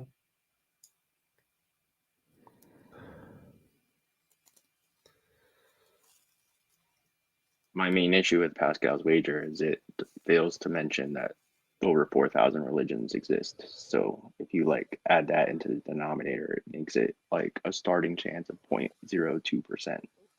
Yeah, that's what I meant by false dichotomy. It's like, it's not like one or the other. It's not Christianity or not Christianity. And it's like, how do you know that like rejecting the Norse god is like worse or better than like rejecting Christianity. I like Pine Creek's answer on this subject, where he goes like, what if God does not want to be believed in? What if he is so powerful that he doesn't care whether people believe in or not or not? And what if and what if like belief in the God is what sends you to hell? He stole that from me. Um, That is my argument. Pine Creek stole that argument from TJump. It's a TJump argument that I brought up in my conversation with what's her name? The expert in Pascal's wager. L starts with an L. Liz Liz Jackson. Jackson. That's right. So yeah, I made the argument that it's equally as likely that belief in God will get you into heaven as it will in hell, because it's equally probable there's a God who will put you in heaven for believing as one who won't, and one who'll put you in heaven for eating a jelly donut or picking your nose on a Tuesday. And there's equally as much probability for a God sending you to heaven or hell for any of those particular actions. Therefore, the probability is exactly the same for all of them. It's my argument. yeah, Pine Creek stole it from yeah, me. I like Yeah, you, TJump, but I swear I heard Matt Dillahunty say something like that 10 years ago on the Atheist Experience. That's pretty common. Pine Creek, more like Pine Thief. Yes, Pine Thief. Doug is a word thief. Yeah, and like I guess you stole it from Matt Dillahunty, so T-Jump more like T-Jump suit. This is why I have like exclusive rights to print pine points, so I can give pine points out.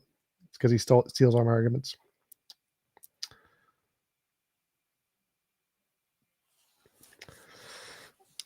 What has been your favorite? What you feel like has been the most productive debate that you've had recently? Well, recently there was 2 this week that went really well. One with Ashley Keaton and one with Randall Grasso. Those are both really productive. This one was pretty interesting. I think he was more long-winded than I would have liked. I wish he could have answered more specifically the questions, because there was a few of them that he didn't really answer. Like when I asked, do our personal experiences map onto a timeless, spaceless, immaterial, necessary being who doesn't change? I definitely wish he would have answered that one, because he kind of moved on to a different topic. I don't think it was intentional though. Yeah, to be fair, he did say in the very beginning that he was not good at debating. And Yep. Part of that comes with being able to say your point fast. Yep.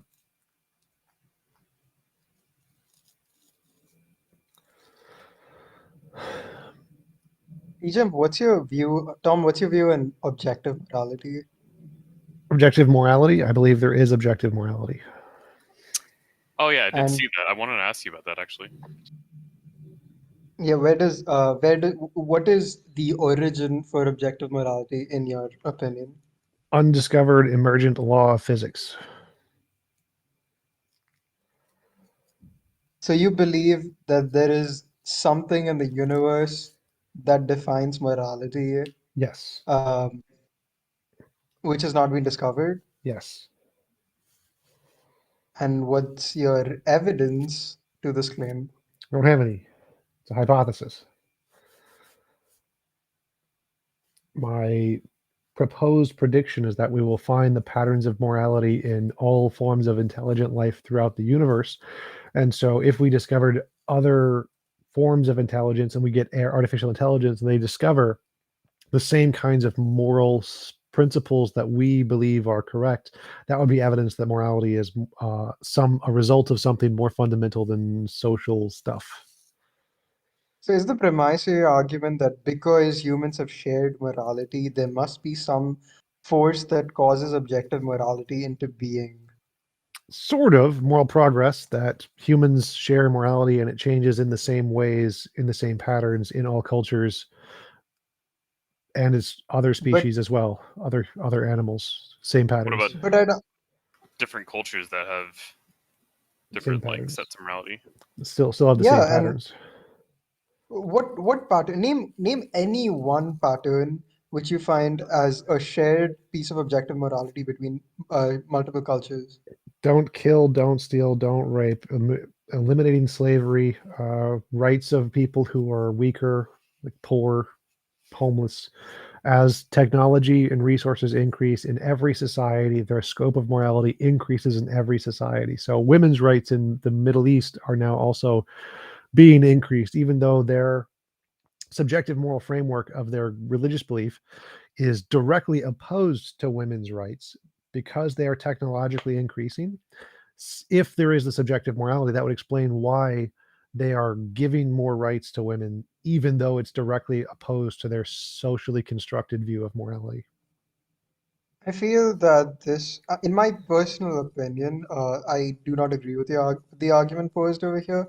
I think historically there have been civilizations that were completely okay with rape, murder, or any sort of the horrible activities you've mentioned. And I would also argue that um, the Middle East, to, parts of the Middle East that are changing in the positive direction. So parts of the Middle East have been changing very, very negatively, like Iran and Iraq, but also the changes that are occurring positively in the Middle East, which also seems like to be very cherry picked in and of itself, because like certain places like Turkey are denigrating in their rights, but Turkey's not really.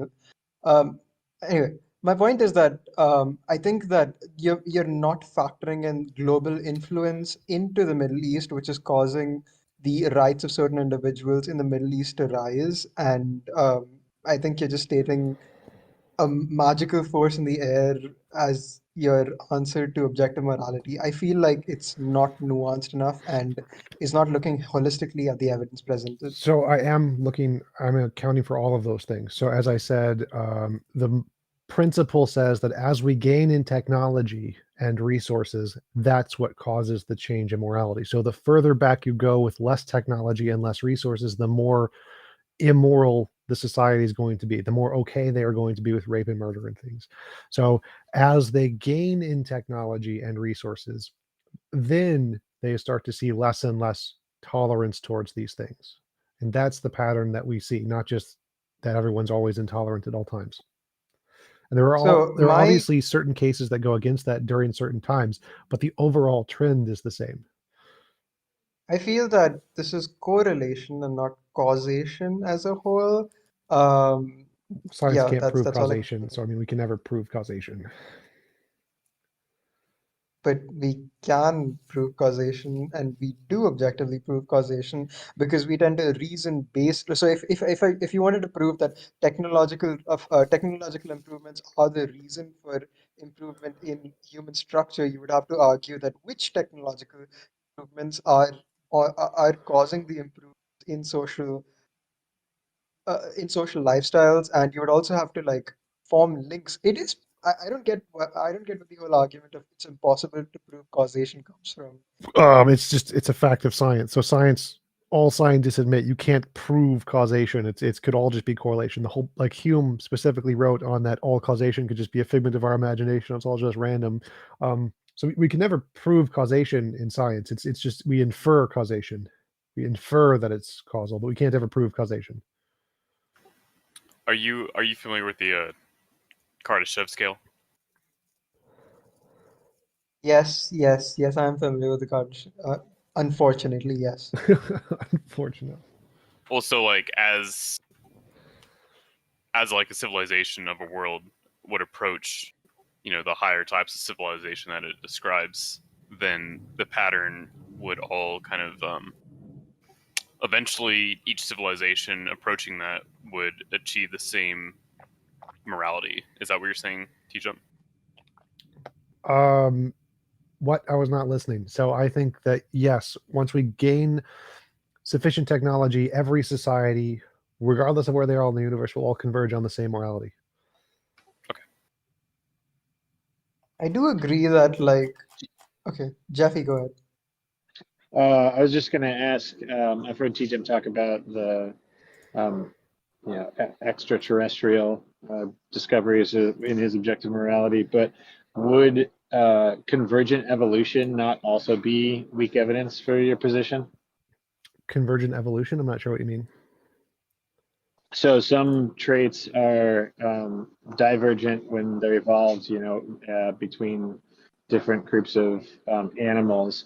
But there are some traits that have evolved convergently. So like flight, for example, has evolved in insects separate from mammals, separate from birds, and I think there's some others, and also light sensitivity evolved convergently. It evolved in separate lineages because of its usefulness.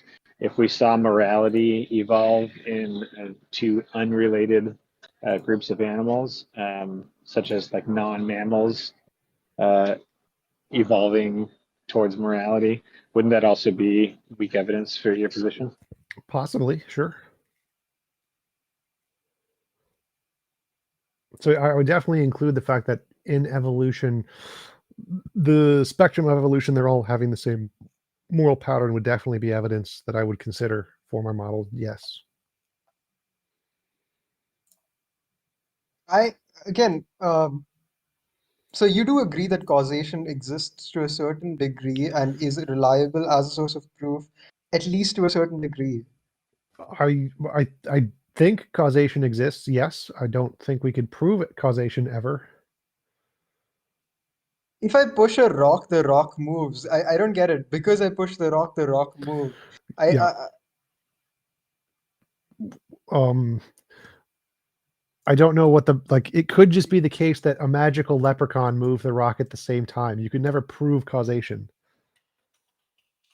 You can never prove that it's going to happen again in the future necessarily.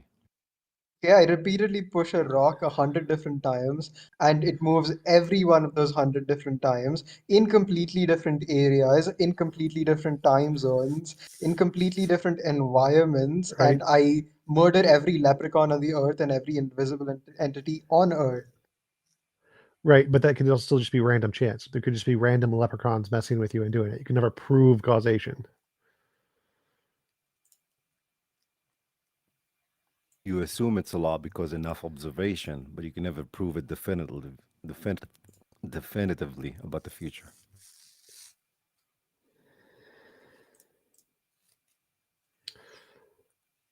I mean, I feel like now we're going to end up having, I think that this discussion will end up forwarding to a English discussion. Yeah, I will agree with you that it's impossible to prove anything or say anything with 100% confidence. However, I think I would argue that it's on a probabilistic scale. Sure. I can sufficiently argue that causation can be inferred. Right. I agree. So I said that earlier. We infer causation, but we never prove causation. So we infer it's causal. So I am inferring that the cause of this pattern in morality is caused by this undiscovered law of nature.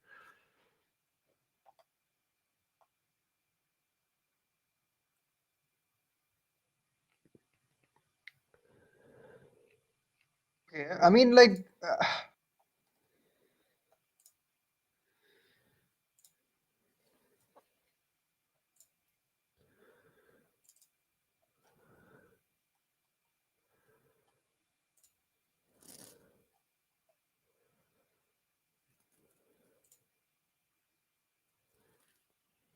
so in your description, so you've used multiple different phrases, and I'm kind of like trying to narrow it down. So right now you use the phrase a law of nature, but earlier you said a invisible force that's present.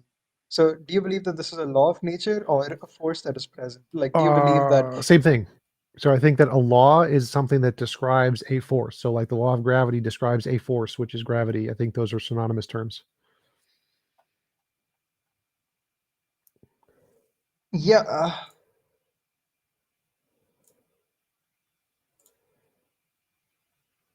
Yeah, but the law of parsimony, for example, does not describe a force of parsimony. Like laws need, yes, in the example you've presented, the law of gravity or is existent as a force, but not every law necessarily is a force that's present. Well, I'm talking about in physics. So in physics, there are laws that are all forces, pretty much. So when I use law, I mean force. I don't ever mean constructed legal sense.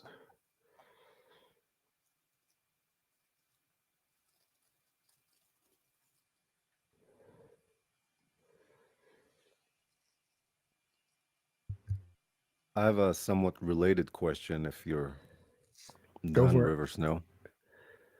Yeah, no, I'm just gonna say that it just feels like an extra entity is being created without adequate proof, but that's just my perception of this argument. Well, Yeah, I go ahead. agree. It's just a hypothesis, so I can't prove it. So it is definitely an extra entity that I am hypothesizing, and I'm hypothesizing that if this is the case, we'll find evidence for it in the future. Okay. I can live with that. So would you say that if B is dependent on A and A is not dependent on B, we can assume that A is more fundamental than B? Like, for example, if all cases of morality we see, it's dependent on consciousness. We don't see any morality without consciousness, or we see consciousness without morality. Does that make consciousness more fundamental in any sense? No, I don't. That doesn't make sense. Like, we don't see other universes without telescopes.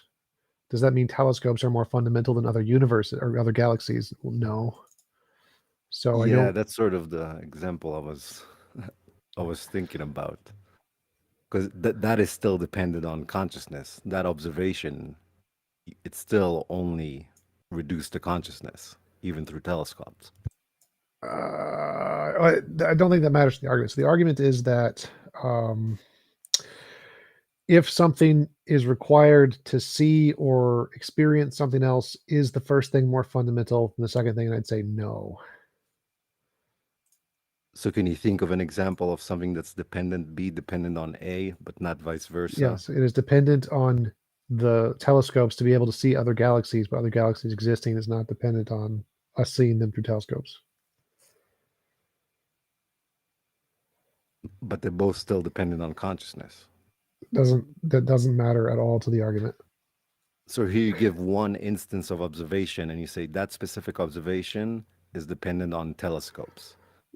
But the argument for consciousness and matter is different because all observation, any observation, It doesn't. That matter doesn't is matter. dependent on Again, so the consciousness. structure of the argument is flawed. The validity is the problem here, not the soundness. So the validity, which says any object X, which can only be interacted with through object Y, proves that object X is more fundamental than Y. That's false. So I can give an example.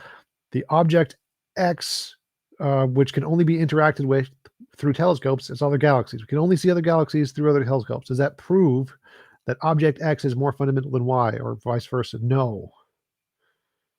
The fact that we can only see things through telescopes doesn't prove that telescopes are fundamentally more fundamental than the things we see in them.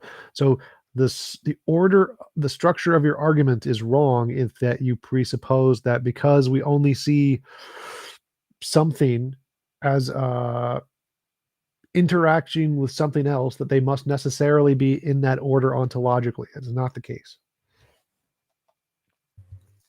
Okay.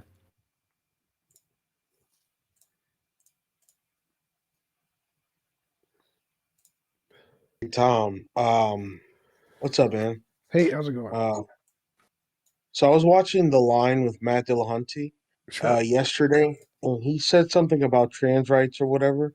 So I guess my question to you is, should a trans person have to tell their significant other that they're trans?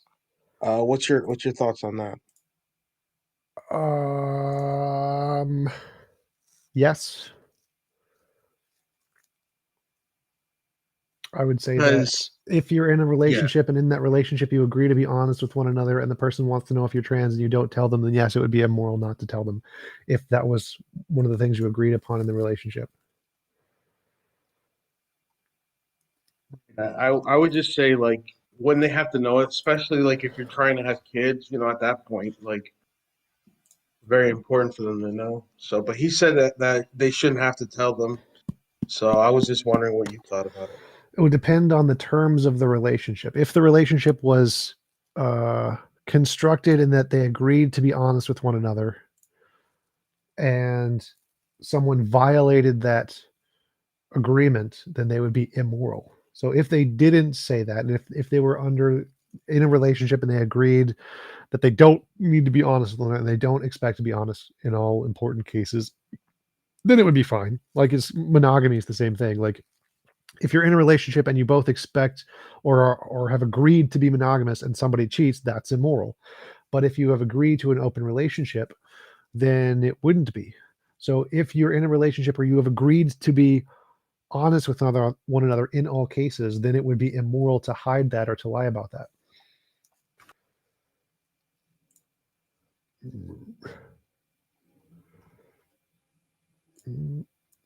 Great stuff. Yep.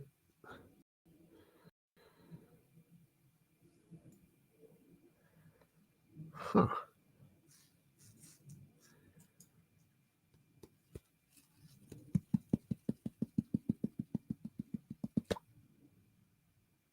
Did somebody call me?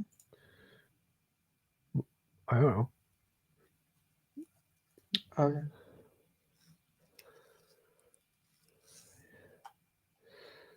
Restream is not bad. It's got some decent options to it that are usable. Captions. Move that one.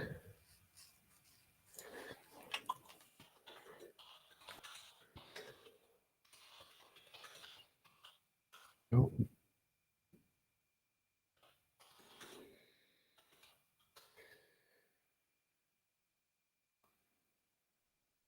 Appreciate the discussion, guys. Thanks. If I watched the same clip that guy was talking about, I think that the Matt Dillahunty question was specifically is the impetus on the trans person to reveal that at the beginning of the relationship, not after anything had been agreed upon, and that's what Matt Dillahunty was saying. No, they don't. That's not like something they need to just reveal on the outset. If they were asked, I think they would have to reveal it. If they were not asked, then no. I've heard Probably like not. the argument come from the point of view where it's like, at what level are they obligated to like disclose? Someone might be upset if like a trans person flirted with them. So is the obligation on the trans person before they even engage, go up to someone and tell them that they're trans? No, definitely not. But In my opinion, the impetus is on the person who has a problem with it to say that they have a problem with it, not on the trans person. But that's just my position. like if they were asked, like if someone asked, "Are you trans?" or whatever, you should probably tell them the truth. And if like the goal is to have an honest relationship, but I don't think you'd be obligated to just if someone started speaking to you, "Oh, by the way, I'm trans." I don't think that would be inherently required. But I mean, at the same time, there are also legal requirements. So, like, in order to donate blood or plasma or anything, one of the things on the questions is, have you had any sexual contact with another male? And if you say yes to that, you can get deferred and lose money. So at the same time, yes, you do. There is an obligation that you have to tell people that, because there are legal consequences if you don't.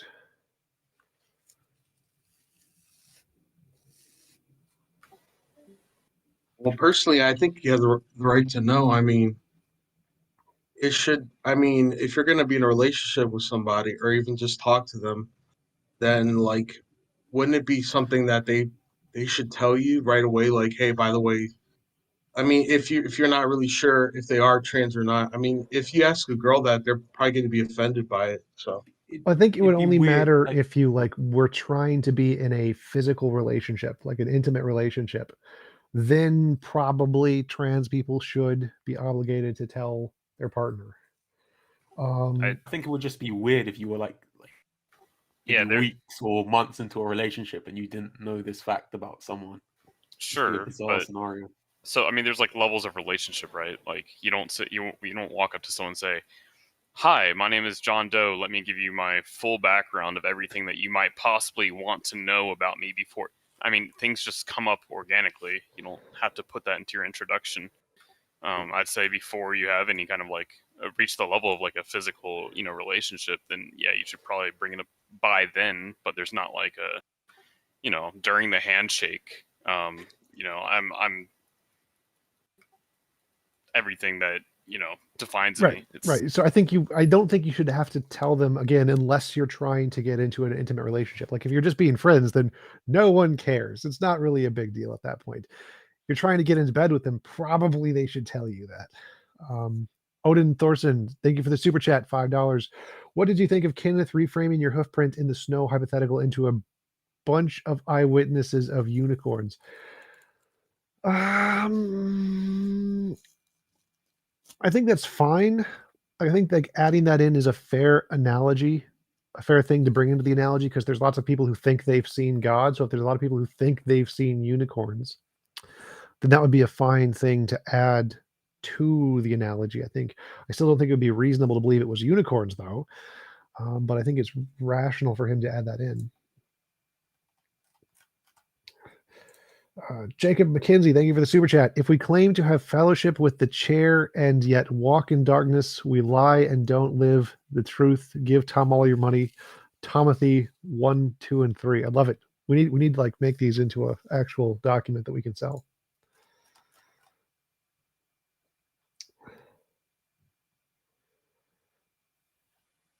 Graphics. So I don't think the telescopes is a really good example, TJump, if you don't mind. Okay, why is that? So we know how telescope works. We know that they just enlarge or make the distance shorter in a way. So it's not like galaxies are dependent on the telescope. They're just Right. dependent on distance because we know how telescope works. Right. With consciousness and observation, it's matter. It's different. Well, right. So the point here is that if the structure of your argument was good evidence, then we should be able to apply it to any case. And since we can apply it to some cases and show it doesn't work, that means the structure of your argument isn't good evidence. But with a telescope, it's not working because you can't say that galaxies are dependent on That's the point. telescopes So that means that unless your you argument use- can't be used to show anything is dependent on anything else because it can't differentiate the ones where it is and the ones where it isn't.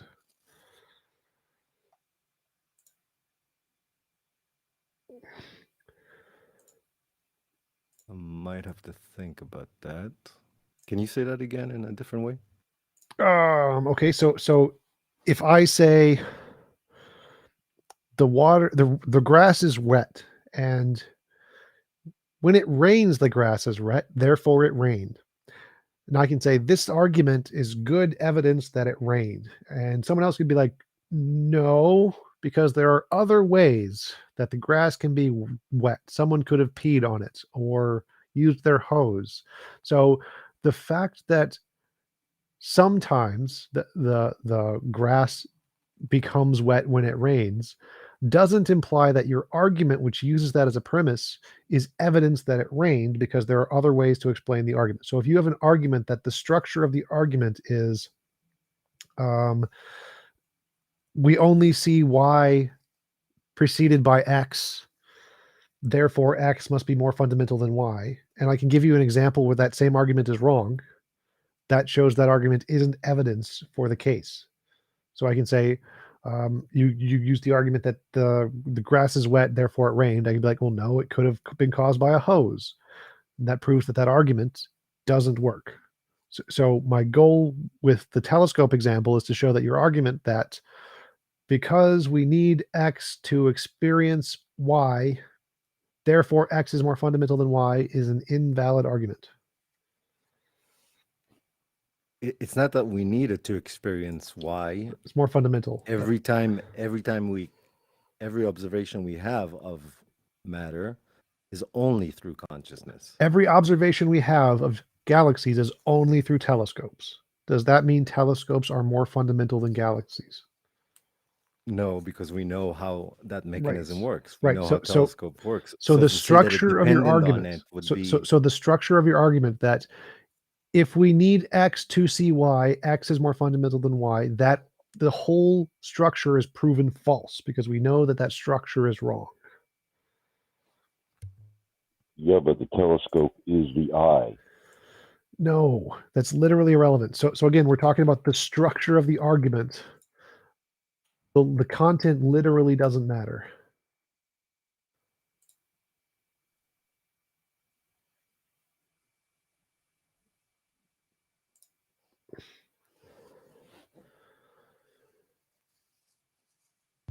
Yeah, I don't know. It just seems very different to me. Like saying, giving the telescope example. Sorry? So, Itai, It's the point is that if the argument were any good because of the way it was stated, then it would mean that you should accept that the telescope is more fundamental because you can put it in the exact same format. You know that that's not true. And since there are cases where you know it's not true, you can know that the format of the statement doesn't mean that what you're saying is evidenced at all. That's all he's saying. Yeah, I understand that. That I just think that in the telescope example, we clearly know that its galaxies are It's not dependent. arbitrary. It doesn't matter. That's So the can you reason think of an you don't example accept it. that would match it? No, it Like doesn't. It does where we match it. don't know, where we know It that it's does dependent? match it. Okay. It's just the format. That's Saying all he's saying. Yeah, maybe I'm missing something very obvious here. Sorry. That's okay. Yeah. The entire point is, if it worked that way, if it was the case that simply because we needed one thing in order to view another thing, right? That the one thing we needed prior was more fundamental. If that was the case, then it would work. But we can think of at least one example where it isn't the case, and probably many more. So that means that it is not evidence that in anything that fits in this format means that something is more fundamental than the other thing. Yeah, I see. It's because you understand more about it that you reject it. But aren't part of the consideration of, say, galaxies in the universe what they actually are relevant to the telescope? Meaning, you even if they're there, you wouldn't know what they were without the telescope. That's the fact of how it works, but the problem with the argument is the structure of the argument. The nouns literally don't matter. So if it's saying to interact with X, you need Y. Y is more fundamental than X.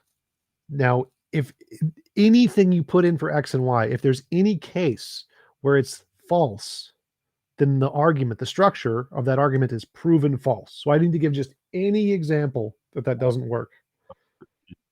False. It would be true. So if the argument is you need X to see Y. Not be aware of something without consciousness. That consciousness doesn't matter.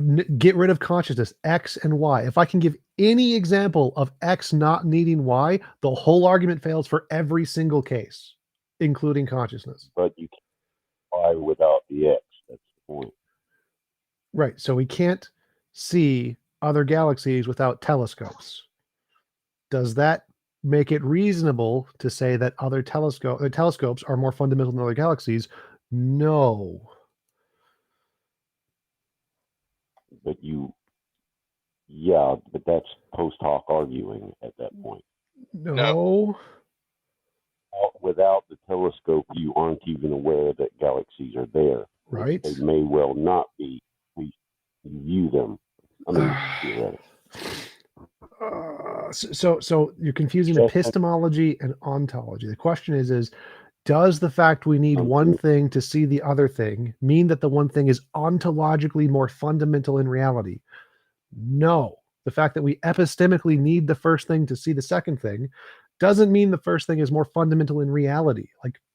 Like I need my consciousness to see rocks, but rocks existed way before I did. Rocks are more fundamental than my consciousness is. How do you know that? That's the point. All of science, the entire field of science. See the second atom. You're sort of assuming the question here. This is just an example to show that this argument is fallacious. Like, if it's suppose materialism is true, just hypothetically, if materialism is true, then rocks existed more fundamentally than consciousnesses. Now, I can't see rocks unless I'm conscious. That means that the fact that I see it and I need to see it through consciousness isn't evidence that rocks are more fundamental, because it's just false. So the fact that we if we assume materialism is true, we know for a fact that argument fails. 100%. That argument completely fails, and there's no logical problem with this. There's no like contradiction in the universe with materialism being true and consciousness being required to experience the material stuff. That's perfectly rational. So the fact that you need consciousness to experience stuff is not evidence that the consciousness is more fundamental than the stuff you are experiencing.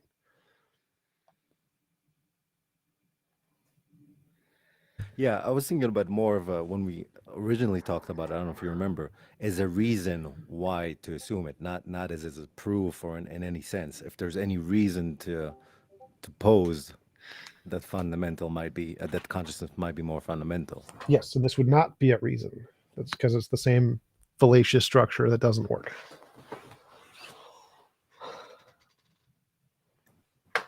It's affirming the consequent fallacy. Yeah, I'll have to think about it more. Thanks for engaging, though. It's very interesting to get your take on it. Yep, I'm pretty sure it's literally just an affirming the consequent fallacy. So before this, therefore, because of this, or something. I forget what the exact structure is, but it's affirming the consequent fallacy. Google it, and then it should pop up. Yeah, it's just P implies Q, Q therefore P. Yep. That's the affirming the consequent fallacy. If I may ask a question, but I think you covered this recently, TJump, so feel free not to answer because I just missed it. I'd love to hear a quick rehash of your thoughts on what reality is and what your hypothesis is for it being objective. I'm sorry if that's just a boring repeat for you. What reality is? I think it's morality. Morality.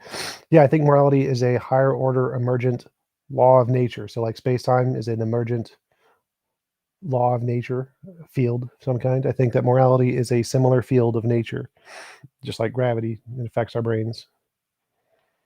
So you're actually positing it to be a field in the scientific physics sense. Yep. So it would come with perhaps some force carrier, a boson, a fermion. There would be associated particles with this reality. Yep. And it would cover energy. And in that case, are you talking about something that is completely separate and completely unrelated to our psychological, sociological verbiage understandings of morality? No, I'm saying it's the precursors that causes all of those things. So are we somehow perhaps interacting with that field in our brains or something in order to come to moral conclusions? Yes, sort of. More like our brains interacted with that field as they evolved, which led to our moral conclusions. So it's can not you like, give me an example? Yep, sorry, go ahead. it wouldn't be like when you think about murder, your brain is interacting with the field. It's more like the field guides how brains evolve, which leads to these conclusions. Could you give an example of any other field that you think guided the brain to evolve to a very specific paradigm? Like we have the electric field, the magnetic field, and so on. We don't usually link those to psychological paradigms of phenomenal experience. Well, so all of them worked together to come up with all of our current paradigms. Like there is an external world, that's one. Logic, 1 + 1 = 2, that's another paradigm that we got evolved from these fields. All of the different ones that are essentially fundamental. I exist. There are other minds. All of the things that we think are results of evolution and how the fields affected our evolutionary brains. Yep, I agree completely, but they're results of the foundational interaction. I wouldn't say that logic comes from a logic field or that awareness of others comes from an awareness field. But here we are jumping from the foundational structure of the universe provides the boundaries on how physics works and thus how evolution happens. Well, also like numbers. I don't think numbers are anywhere in the universe, but I think that they do accurately describe the fundamental nature of reality. I agree with you, but we don't think that there's a number field and that shaped our understanding, right? We say that there is reality and that is those apply the boundary conditions for how we can evolve. Wait, so that's just seems confusing. So I agree there isn't like a number field, but numbers do describe a fundamental nature of reality. I agree. Okay, so morality describes some fundamental nature of reality, and the question is what? I don't agree, but I am willing to hypothesize that morality represents some fundamental nature of reality. Let's say we agree on that. Right. If So I don't need to jump from numbers, which are descriptive, to having a field, why do I jump from morality, which is descriptive, to having a field? because it would, if it's consistent across all different species, that would be evidence that it was caused by something more fundamental than social constructs. So do you think that numbers are consistent across species? Yes, But you still don't think that that requires a number field? it does. It requires reality to have a particular nature to it. It does require a thing in reality to cause this. I agree with you, but does it require They're it to different. be They're a different things. So the thing in reality, a particular one, doesn't matter here. There is a thing in reality which causes this phenomenon. Yes. I think the thing in morality is a field. Not numbers aren't things. Numbers describe the way nature is. Okay. Why is it? Why? What leads you to the conclusion that it's a field? It's just a hypothesis.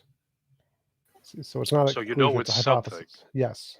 Why does it lead you to hypothesize that it's a field as opposed to anything else? For instance, the interconnectedness of reality, the interconnectedness of fields that give rise to things like numbers.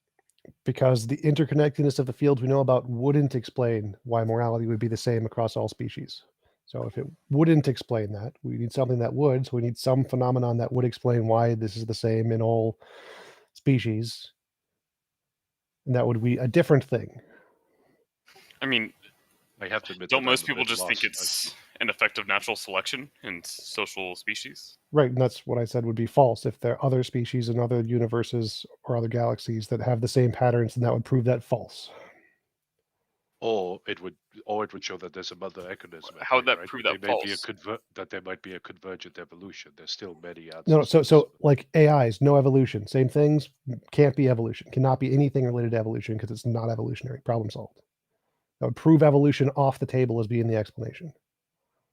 No, I accept that. If a species comes to a certain morality without having evolved, right? Yep. Then whatever gives rise to morality is obviously going to be Outside of evolution. processed in a different way, outside of evolution. I'm completely fine with that. But that doesn't relegate it to being, therefore, the hypothesis is a field, right? Sure, you can posit whatever you want as a hypothesis. I think it's a field. I think it's going to be discovered as some fundamental part of reality, which is best described as a field. So you think it's going to be some kind of map of space-time, and every point in it is going to be a Space-time tensor is just or a one value. kind of a field. It's just one kind of a field. So yes, it's going to be something like a field. Space-time isn't a field, not in the sense that we're talking about physical fields. Fields are the electric field, magnetic field, and Those so are on. different kinds of Space-time- fields. Those are all just different kinds of fields. It's a manifold. I don't think space-time is accurately described as a field. I'd love it if, please do, link me to where you might get that concept from, because we have classical space-time and quantum space-time, and neither of them are shown to be a field. Quantum space-time we don't understand. But I have a physics background. I haven't heard it stated that space-time is considered a field. We can name the fields. We can name what properties fields have, why we postulate them. We know that It's they give literally rise just to the gravitational field. So space-time field, the space-time field, just Google the word space-time field. As this discovery that space-time geometry is nothing but a manifestation of a particular physical field, the gravitational field. It's literally field. Like, why are you wasting my time on this?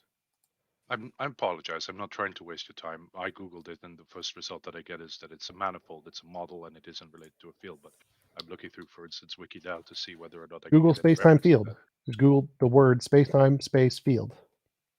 Space-time field. Honestly, first result, happy to share it. Physics, space-time is any mathematical model which fuses the 3 dimensions of space and 1 of time into a single 4-dimensional manifold. Okay, I just Googled it. Space-time field as the discovery that space-time geometry is nothing but a manifestation of a particular physical field, the gravitational field. If you want to go into particular language gibberish, I don't care. There's your answer. ScienceDirect.com. Problem solved. ScienceDirect.com. Would you mind? Only if you wouldn't mind, because I can't seem to.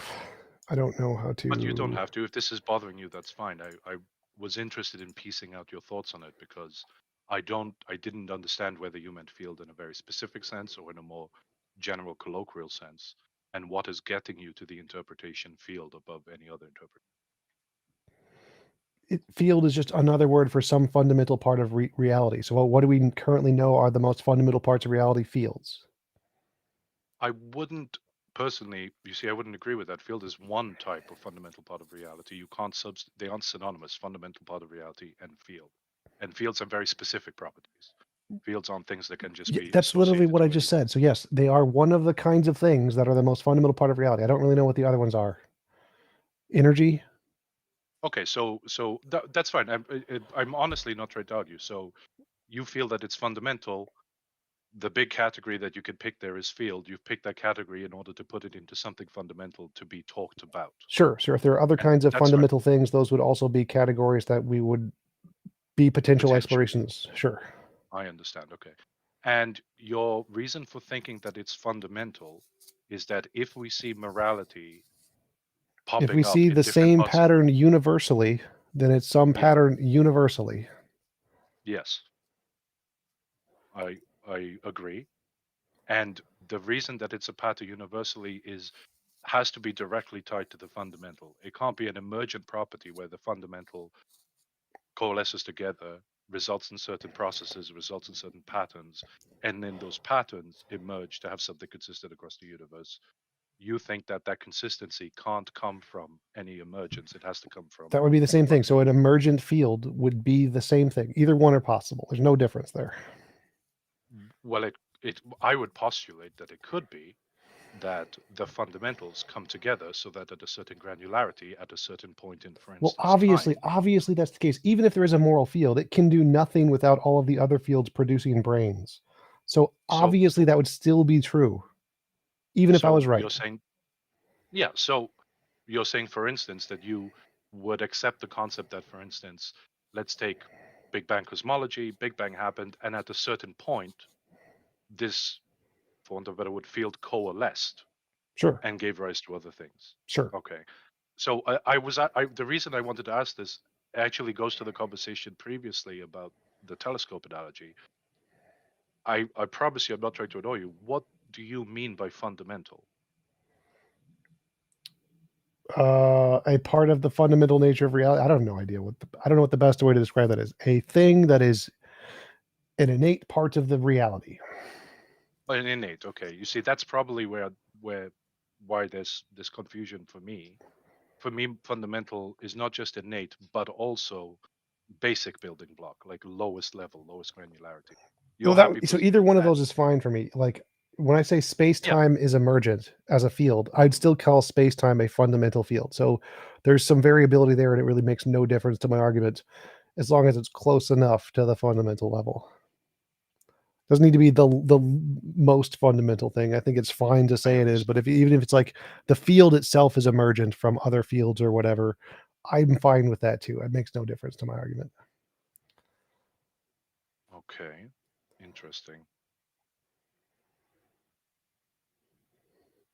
Okay, I'll have a think about it. Thank you for answering. Yep. Jin is a void puppet, confirmed.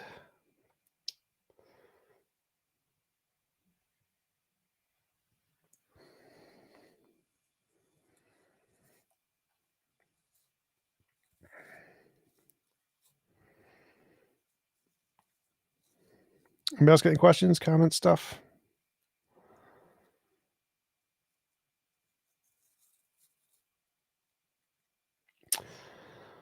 All right, I'm gonna head off, get some more food. Thanks for joining the after show, guys. Thanks for showing up to the Discord, and like, comment, subscribe, stuff, YouTuber stuff, give me money stuff. Peace out. See you later. See you. Bye, Tom.